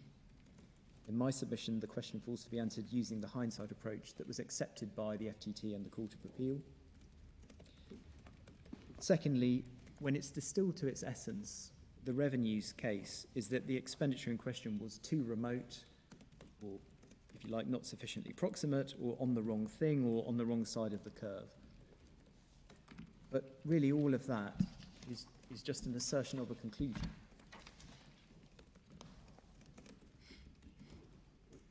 And likewise, arguing that expenditure is on the wrong thing doesn't materially advance the debate, because that can easily become self-fulfilling.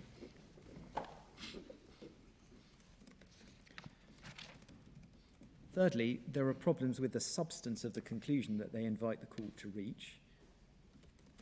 They urge a very narrow result and a narrow interpretation of the statute, but when one looks at the wider context, that is inconsistent with other features of this area of the law.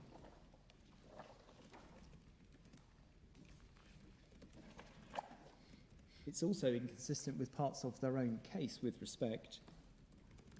If I could just show the court at page 395, another part of the Revenues Manual. This is dealing with plant and machinery allowances.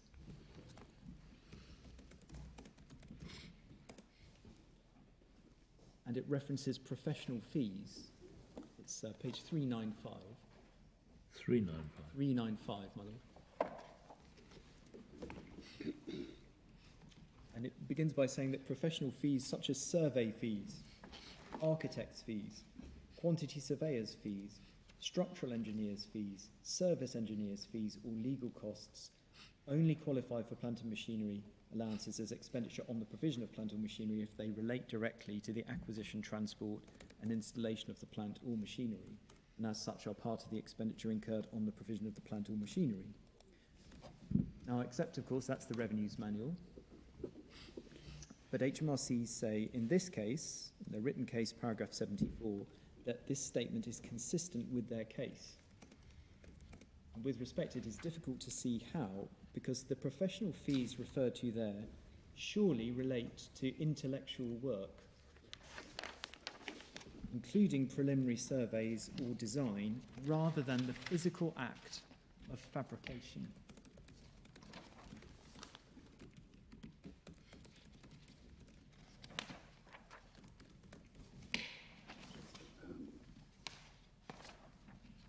Sorry, just forgive me. Can you just repeat the point? Yes. So if one looks at the fees that are described there, On 395. at 395, so survey fees, architects' fees, quantity surveyors' fees, and so on. Oh, I see. One is looking there at intellectual. But I didn't understand HMRC as relying on that distinction, even though it was relied on by the upper tribunal, I think, between intellectual work and physical work. Well, say Because they said if you've got the structural engineer on site whilst the concrete's being poured, checking that it's the right concrete, then they would accept that that was part of it. so then if one takes that, that would mean that if they're there at the time, that qualifies, but if they do that a week before, or they advise them beforehand as to what the concrete should be, that doesn't qualify. So that would be a timing difference. Now, it's either on the provision or it's not. Why would it be on the provision on the day but not the week before? Are they saying that? I mean, you might have... I mean, you know the plant is arriving for installation next Wednesday, and there's work that has to be done before it arrives. Well, It may be, but these are all, I mean, I read these as really largely, if not exclusively, going to installation of the plant, aren't they? I mean, architects' fees, quantity surveyors, these are all building, structural engineers, these are all building costs. So they would appear to relate to the installation of the plant. But an architect designs what's going to be built. An architect never designs plant and machinery, in my experience. What he does design are buildings, and what he's designing here are alterations to the building to accommodate the plant and machinery, I would have thought. Well, isn't that right? Maybe. I mean, you don't. They're still designs. Yeah, but the architect doesn't design plant and machinery. You would accept that, I think. I don't know that I would. I think that, for example, if you build an oil rig, it has to be designed by somebody. I doubt it's designed by an architect, but I may be wrong. But I mean, surely this is. I mean, we know that installation may involve alteration to buildings. What you would normally see with alterations to buildings is you need architects, quantity surveyors, structural engineers. I mean, it's not sure it gets you home terribly, may I put it that way. The conclusion would be that if you design the alteration to the building, that's within the scope of what's expenditure on the provision, but if you design the plant, it would not be? Yes, that's a fair point. That would be a highly unusual conclusion. It would be difficult to justify.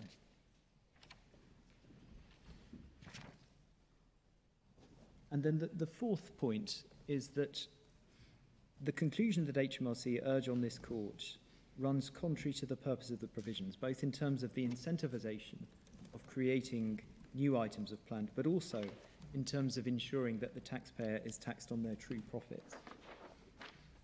And as I submitted, it would result in considerable disincentives to others looking to undertake large infrastructure projects.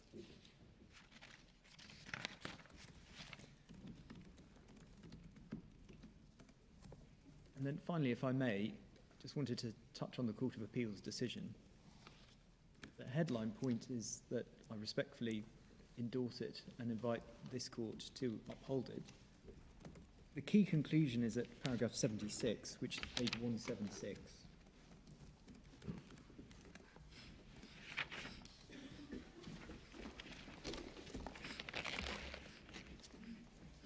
And in my respectful submission, that conclusion is entirely sound. The Revenue's contention that the court has there rewritten the test or somehow created a new relief is incorrect. That conclusion is based on an interpretation of the statute which is consistent with its language and its purpose, as well as the existing features of this area of the law. Sorry, forgive me. Where are we? 76. 76 on page 176. And in terms of the threefold, or the three limbs there, A, B and C, limb A correctly summarises the approach to the statutory question and is consistent with existing authority for the reasons I've already submitted. B is not a point that HMRC, I think, take any issue with. And as regards C, it reflects the decision in Benedetto. And HMRC don't seem to take any issue with that particular limb. They say it's breached by limb A, but with respect, that criticism is unfounded.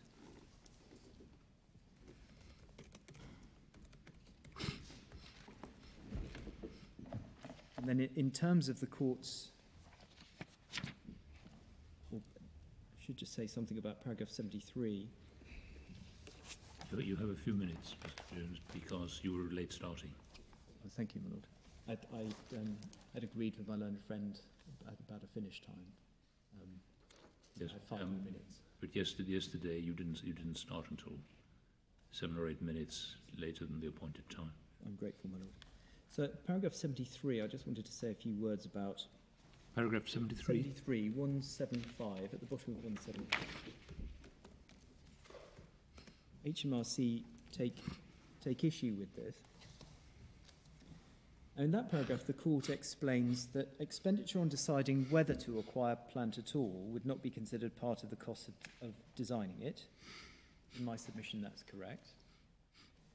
There's a qualitative difference between the process of deciding whether to buy plant at all on the one hand and the process of identifying what the particular characteristics of a desired item of plant should have in order to be most suitable for its intended purpose.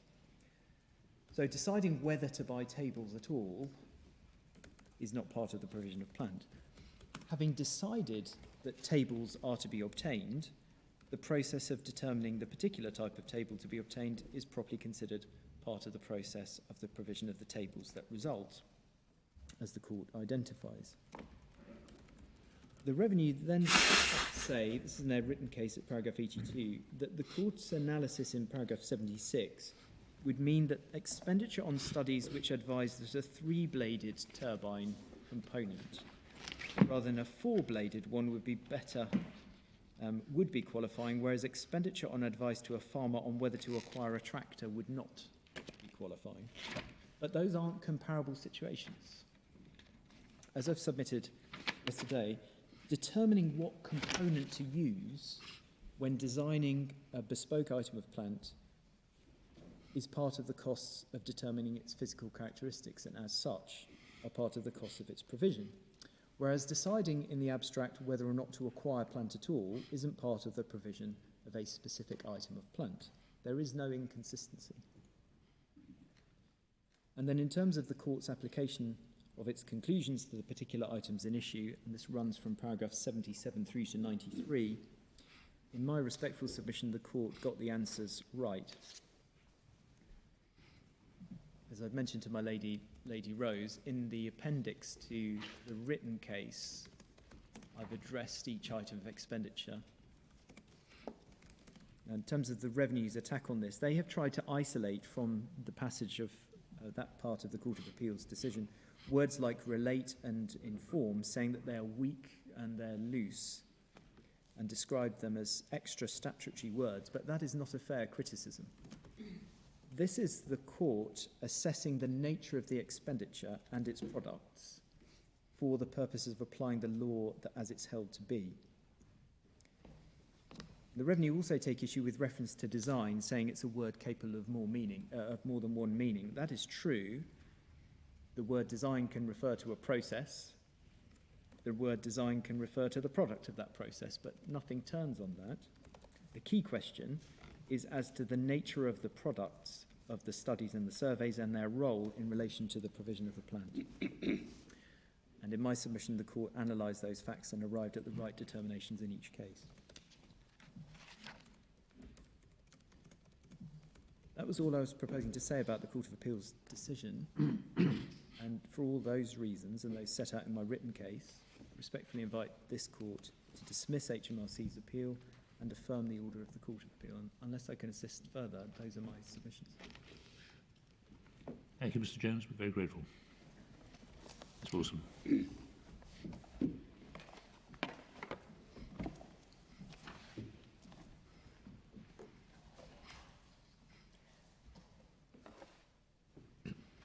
Thank you. So, if I could start, I think it was my learned friend's opening submission.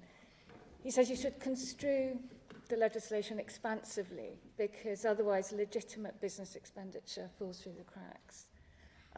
Well, on that, the answer is, of course, that's entirely the wrong approach in light of Section 53 and the statutory policy. And I've made my submissions on that.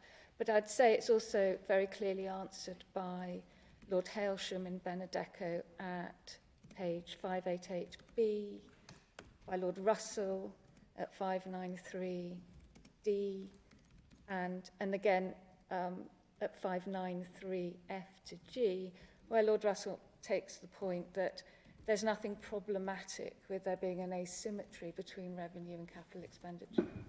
That is just an inherent part of the UK tax regime. Now, my learned friend also relies quite heavily on Lord Reid in the Berkeley Curl case at page 526E. Lord Reid, the point's made a number of ways by my learned friend, but if I could focus on where Lord Reid says, I do not see how expenditure which must be incurred before the plant can be provided can be too remote. So my learned friend places quite a lot of emphasis on that. And what I say to that is it doesn't bear the weight that my learned friend puts on it, that the companies need it to carry it doesn't mean that because a bespoke item of plant must be made to a design, brackets as a noun, or in accordance with a set of instructions, that everything that can be labelled at design cost or part of the process of design cannot be too remote to adopt Lord Reid's words. Lord Reid was not by any stretch of the imagination saying or meaning that in the context of the judgment. He's really saying something much more narrow, and I've made my submissions on what the significance of what Lord Reid is saying there. And I think also, and this goes to the discussion yesterday between the court and my learned friend about where he really stands on necessity as the test. And it seems to me that, and this comes out of his reliance on Lord Reid's words there, is what my learned friend really means by expenditure that must be incurred is what the companies actually spent to end up where they did by the route they took, starting where they did. Of course, that's a consequence of the tracing back with hindsight approach. But again, that's way beyond anything that can be taken out of Lord Reid's judgment, and certainly those words. I do not see how expenditure which must be incurred before the plant can be provided can be too remote. There's no support for that. It's also obviously becomes an extremely expansive test. Now, of course, that meets the policy that my learned friend has set up, which is all legitimate business expenditure should be allowed. But that's not the policy. So I say the argument's gone wrong. And also I'd make the point then, sorry, if that is the test, my learned friend is right, then why did they conceive the early desktop studies? Because they spent the money, because it was a stage in the journey of the companies from the rough idea to the final outcome. And yet they did concede them.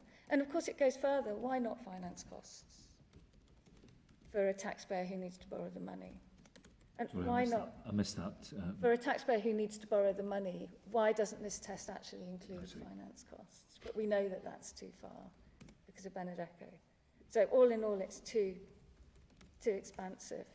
And I think this is also my answer to my learned friend's submissions, where he's recognising perhaps that there's obviously an attraction, and I'll make submissions on this, in Lord Wilberforce's characterisation of the test as being expenditure directly related to the provision of the plant. So he says, well, actually, all of the expenditure on all of the studies in this case that's an issue is intimately related. But in the end, that's just labelling and it's just words. And you have to look underneath to see what each line item of expenditure was on and what the particular study, what role it played. And actually what you have is, if you begin with the actual provision of the plant that you ended up with, there will around that be expenditure that on any ordinary meaning of the words, but less liberal, given what the House of Lords say in Benedetto, is directly related to the provision of that item of plant. But then, what you don't then do in my submission, if it is a relevant guidance directly related to, is then say, so what was directly related to that? And then, and this is a little bit my learned friend's reliance on installation. Well, we've stepped outside the footprint. Now, what's directly related to just what's outside the footprint? Okay, well, and then what's directly related to that? Well, that's not an application of a directly related test. That's suddenly changed the test out of all recognition. So that was my learned friend's submissions on Berkeley Curl. Just picking up on McVeigh, as I sort of briefly intimated, the courts below were right to treat it as of really no assistance, not just because there's very little or no reasoning, but because it is actually fundamental that, and I think Mr. Justice Cross clearly knew, he was deciding the case on a wrong basis.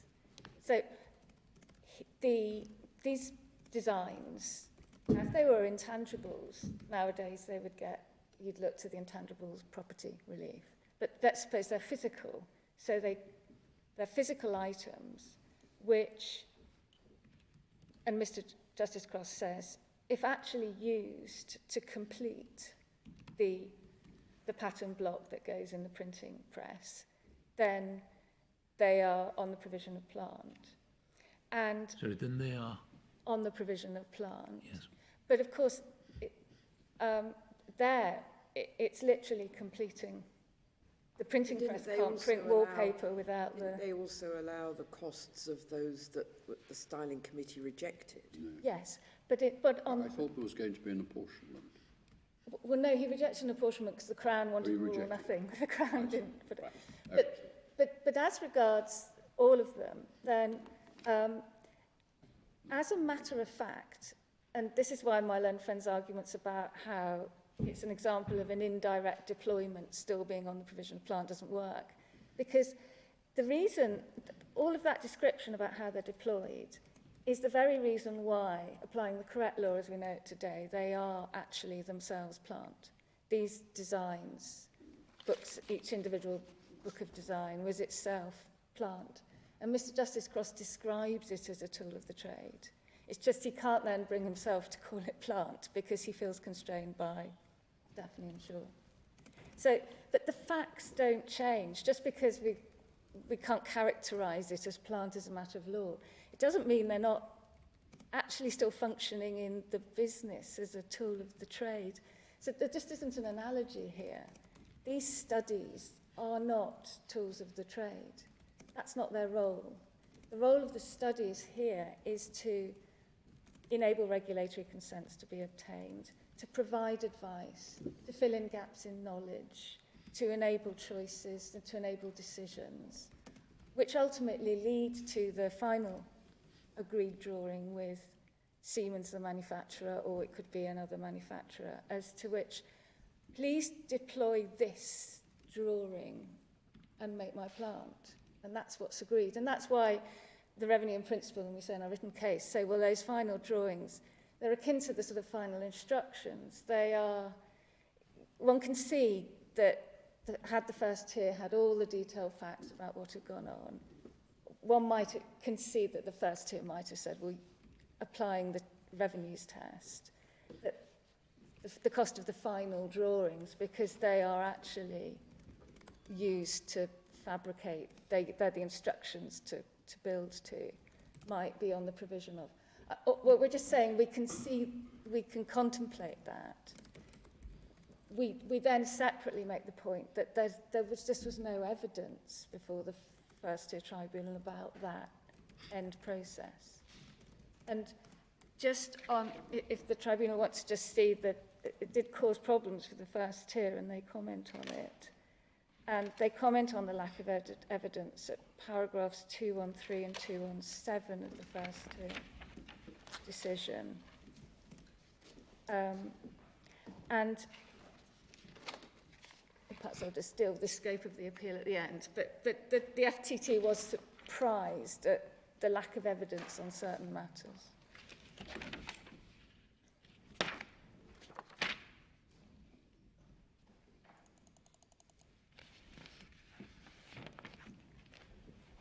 So then if I could just respond on the Bendeco. As I've already indicated, we do rely on Law Wilberforce, 584H, the directly related, and the confining curve or line. That's 585E to F as well.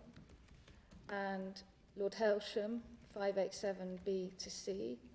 That's where he summarises what would be covered by the words on the provision of as construction, installation, purchase price, and so on. And then Lord Russell at page 593, where he asks, and he's setting up a principle or a guidance for applying this test. He says, one asks, what is the effect of incurring the expenditure in issue? Is it the provision of the plant itself or of something else?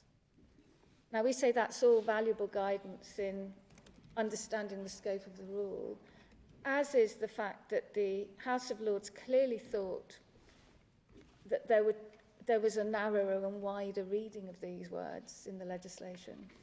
There was a liberal and a more or less liberal approach, and they all, the majority, fall down on the narrower, the less liberal. And that's important. And what we do know from the case law is it's very clear that directly relate and all the synonyms and the guidance, they're not setting up a test of, is it in connection with, is it to do with, is it the ultimate object of? That was sort of knocked out in the High Court in Benedetto. And nor is it a but-for test, because that's a very broad test. But for expending this, would you have? That's no good, because for a particular taxpayer, it could be finance costs, it could be the lease of the land, all sorts of things we know don't qualify. And it's just not the ordinary meaning of the words directly relate. And I say that's a problem, and it's why we were at pains in our written case and appendix to go to the granularity of the findings of fact. Because my learned friend took you to paragraph 196 of the first tier tribunal judgment about his conclusions on the sort of the geotechnical and geophysical faults. But what he's really there describing is a but-for test, because he's including everything that led up to. So HMRC do not seek to go behind any of the granularity of the findings of the first tier, but we do take issue with how he uses the phrase directly relate, particularly because it's used in relation to the wrong legal test of necessary and unnecessary design.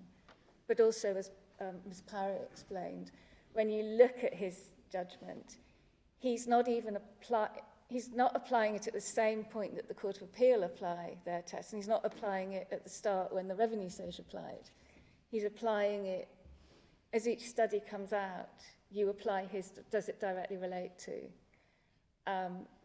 And so it's another test again, but it obviously impacts on his conclusions, which we say therefore have to be treated with care.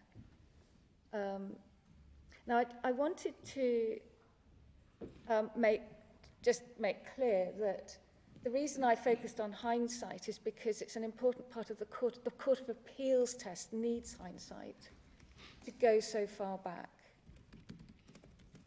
It's not any particular part of HMRC's test, because if the test is guided by the House of Lords in Benedetto, questions of hindsight don't really come into it. You could probably more or less get to the same answer whether you're asking the question when you're litigating and if you ask the question when you're incurring the expenditure, because the plant is in sight, you're looking at construction, installation, purchase, costs. Now, it's not a chronological test, so you might decide that we know for a fact we will need 85 nacelles, or the top part of the turbine that are bought off the shelf, and maybe they're cheap at the moment. So that we know trouble's coming if we can buy those. But the studies then go to all the detail of what kind of foundations, or whether actually we need the 85 or we should buy another 2. So it's not a chronological point. You don't just say that there'll be some chronological moment. But these are the questions that first-tier tribunals are extremely well equipped to deal with in the particular case before them. Yes. So as I say, putting to hindsight to one side, if the test is, as HMRC say, you probably don't get to too much of a difference depending on when you're asking the question, because you're inevitably asking questions about expenditure which is proximate. There's a strong and close connection with the plant itself. And then just on hindsight, because the Court of Appeal do need it, and I think my learned friend needs hindsight, There's no support in the case law for it, and my learned friend hasn't taken you to any cases that would support hindsight. It is, as I say, a different kind of test, the test in A to that in B. And the dangers of hindsight are these, and these are particularly in light of the questions asked by Lord Russell in Benedetto, where he says, what's the effect of the expenditure? Is it the provision of plant or something else? And then all the other cases like JDW, where it matters whether it's on the provision of premises or setting, because that means you don't get it, or you need a deeming rule to give you the relief. What hindsight obscures the fact that the subject matter of the expenditure, what it's on, is on something other than plant. And in this case, we say, if, as the upper tribunal did, you fairly and squarely engage with the question, what is the expenditure on? What is provided of great value to the business by this expenditure? The answer is, as the upper tribunal said, well, a wealth of advice and data which enables choices and decisions to be made, which ultimately culminate, assuming you get your consents and so on, in whatever plant you ultimately end up with. But you could have, that's all obscured if you do this tracing back with hindsight. Sorry, it's not quite clear what is obscured by hindsight. The question one should be asking, as Lord Russell does, what is being provided to you by this expenditure? Is it the provision of plant, or is it the provision of something else? And in my submission, the upper tribunal did engage with that question, and they gave a coherent answer which meets the facts and the evidence of the case.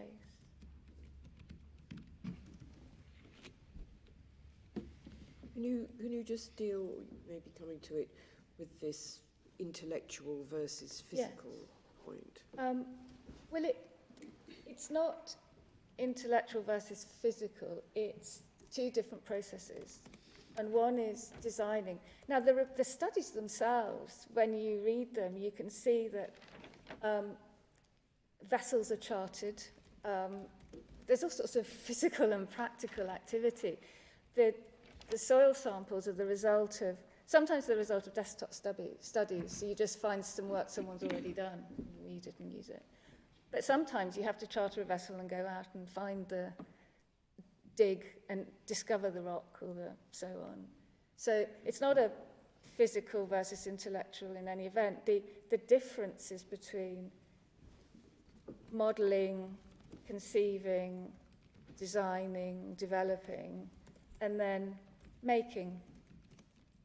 So it's deciding what you want by way of plant, and then having the provision of it. That's the... I just wanted to make one more point about the problem with hindsight, and it's a point my learned friend has come back to a number of times. It also elides the actual plant with the rough idea of plant. But the rough idea of plant is actually, and then even sort of slightly more refined models, they are still just models or designs, potential designs. And they could be many, many, many iterations away from the actual plant. And in the case, I mean, my understanding in the case of the WODS and was that there was initial assumption from other existing data that one could use the whole of the area. And then, so you've got your rough idea, and it might be a nice even rows of turbines. Then there's some work done, and you discover that assumption was wrong. And actually, there's this area of hard volcanic rock right in the middle. And so you amend the plans, the designs, your model. Now, my learned friend calls that altering the shape of the plant. Well, it's not. It's, and in a sense, that's a kind of slightly nonsensical. What you're doing is just still working out what the plant might be that you'll have provided. And to say that at an early stage when you've got a rough idea of where you might put and shape the plant, that you've amended the shape or altered the shape of the plant in question by this work done is meaningless. It's not very helpful. We've moved back into labelling and using words to sort of disguise what's going on. So that does, so if you had, say, 2 surveys done of the seabed, and one of them showed that there was this volcanic rock there, and another one shows, no, there's no problem with volcanic rock there, and then you decide, let's be careful and not put the turbines there, we can just as easily put them somewhere there, then the difficulty with the hindsight test is which of those, if any, if either of the studies, with the benefit of hindsight, affected the design. Yeah. And I would say, and that's because you've confused the plant with these rough ideas, these ideas. And it means, and it's a helpful point for my case, because it means that this idea that, uncertainties, well, it's an illustration of actually how unhelpful and uncertain the Court of Appeals test is. Now, the Court of Appeals test works on the facts of this case because we over the course of about 10 days, there was lots of evidence from expert witnesses and so on about what these studies mean and what impact they had and so on and so forth. But you can't, so it's a test that looks like it's easily applicable, but it's not if you are just the tax advisor for somebody not at the end of litigation when they've had all the facts found with expert evidence and witness explaining the relationships between the study and the mitigation and how it impacted on it. The Court of Appeals test is actually very certain, and it's a product of the loose connectors and the language that's used. And I just got two more points on disparity. Sorry, this is actually sorry, just picking back up on the hindsight. It's another problem with the Court of Appeals test is that because it's based on hindsight and because it's uncertain, it's just an example where it would really make a difference to a taxpayer. So we're in a world where the taxpayer knows that when he's finally built whatever it happens to build, you then apply this test of tracing back with hindsight to see whether it informs. He's not at that stage. He's at the stage where he's got to decide between buying the plain vanilla EIA assessment studies, which will be just enough to get him the consent, or a much more expansive version, which would meet his company's policy on being really seen to be absolutely, meeting the green agenda and protecting or being one within the local environment and protecting the setting and so on. So, and the difference in costs could be considerable. And the tax relief makes a difference. So if Parliament was intending to incentivise this kind of expenditure, you'd think that it would be a test that they could apply at the time to work out whether it was going to make a difference. And it's not. And that's a problem with hindsight, another problem with hindsight. But as I said, it's not really an issue that arises on HMRC's case. It's more a reason why the Court of Appeals test doesn't work. So then two very short points on SSC. I just wanted to point out that, and it's clear from the upper tribunal decision at page 861, at paragraph 103, the issue was, so the taxpayer was struggling to get relief, and in the end they didn't get it. They wanted allowances. The issue was whether the alteration of land for the purposes of only of installing plant covered creating a plant in situ. So it was a very strained argument, and I think that maybe, it rather explains why you get the slightly convoluted reasoning, because the argument itself is so strained, and the conclusion of the upper tribunal and the Court of Appeal was, well, no. If you're creating a plant in situ, you're not altering land for the purposes only of installing plant. Anyway, So it was a kind of odd argument. And then I've made my points, I think, on the manuals, unless anything is unclear.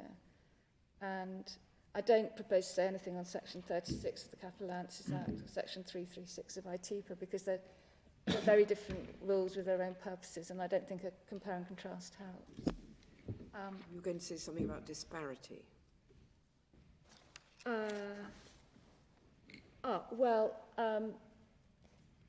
The examples in our written case, I think, are examples. I don't see the difference. I don't see why the farmer who has a soil survey done of his estate and to determine exactly which kind of tractor on the market would best suit him. I thought the disparity point was that by not allowing this qualifying expenditure, you're treating them differently from a wind farm constructor who acquires this information in a different way. It's a sort of Deco point. That's what I haven't anything more to say on that, other than that you assess that by reference to the legislation in front of you, because that's going to give you... You don't just say in the abstract to these two taxpayers in an objectively similar situation, because someone's got to do something in order to get into a position. That's not the test. You ask whether somebody's in an objective similar situation. You actually begin with, well, what's the statutory words? And Benedetto doesn't use the principle of treating taxpayers equally to carve out a special rule for a particular item of expenditure. It uses it to knock back the creation of a special rule. So I hope I've made my submissions on that. And it's the supporting reason in Benedetto. It's not the ratio. It's not the principle. I know it's... Sorry, we're just over, but I didn't know if it would help to say anything about the scope of the appeal, whether you're... the procedural background about the FID, relevant of pre and post FID. But if... I don't know if it's actually, it was partly just covered in issue 5 in the... You're not now relying on FID as the dividing... No. line. So during the inquiry, the parties explored whether FID could be a line, I guess partly for the purposes of settling. So there was pre-FID and post-FID expenditure, and the closure notices were issued on that basis. But then when the Revenue drafted their statement of case, which begins the litigation, it was made clear that FID was not taken as the line, and therefore, the taxpayers were put to proof on pre-FID and post-FID expenditure. And whether we could put them to proof was part of issue 5, and the FTT said, yes, you can be put to proof. You need to prove that the expenditure is in the right category, pre or post-FID. That's my understanding of it. But certainly our case is in the statement of case, it's not in the bundle, but that it was clear that we were not relying on FID as the line, and the litigations pursued on that basis. Thank you. Thank you very much, Ms. Wilson. We're grateful. We're very grateful to you all for the oral and written submissions which we've heard in this important matter. We're also very grateful to those sitting behind you for the preparation of the case. Now we will take time to consider our decision. The court is now adjourned. Thank you all very much.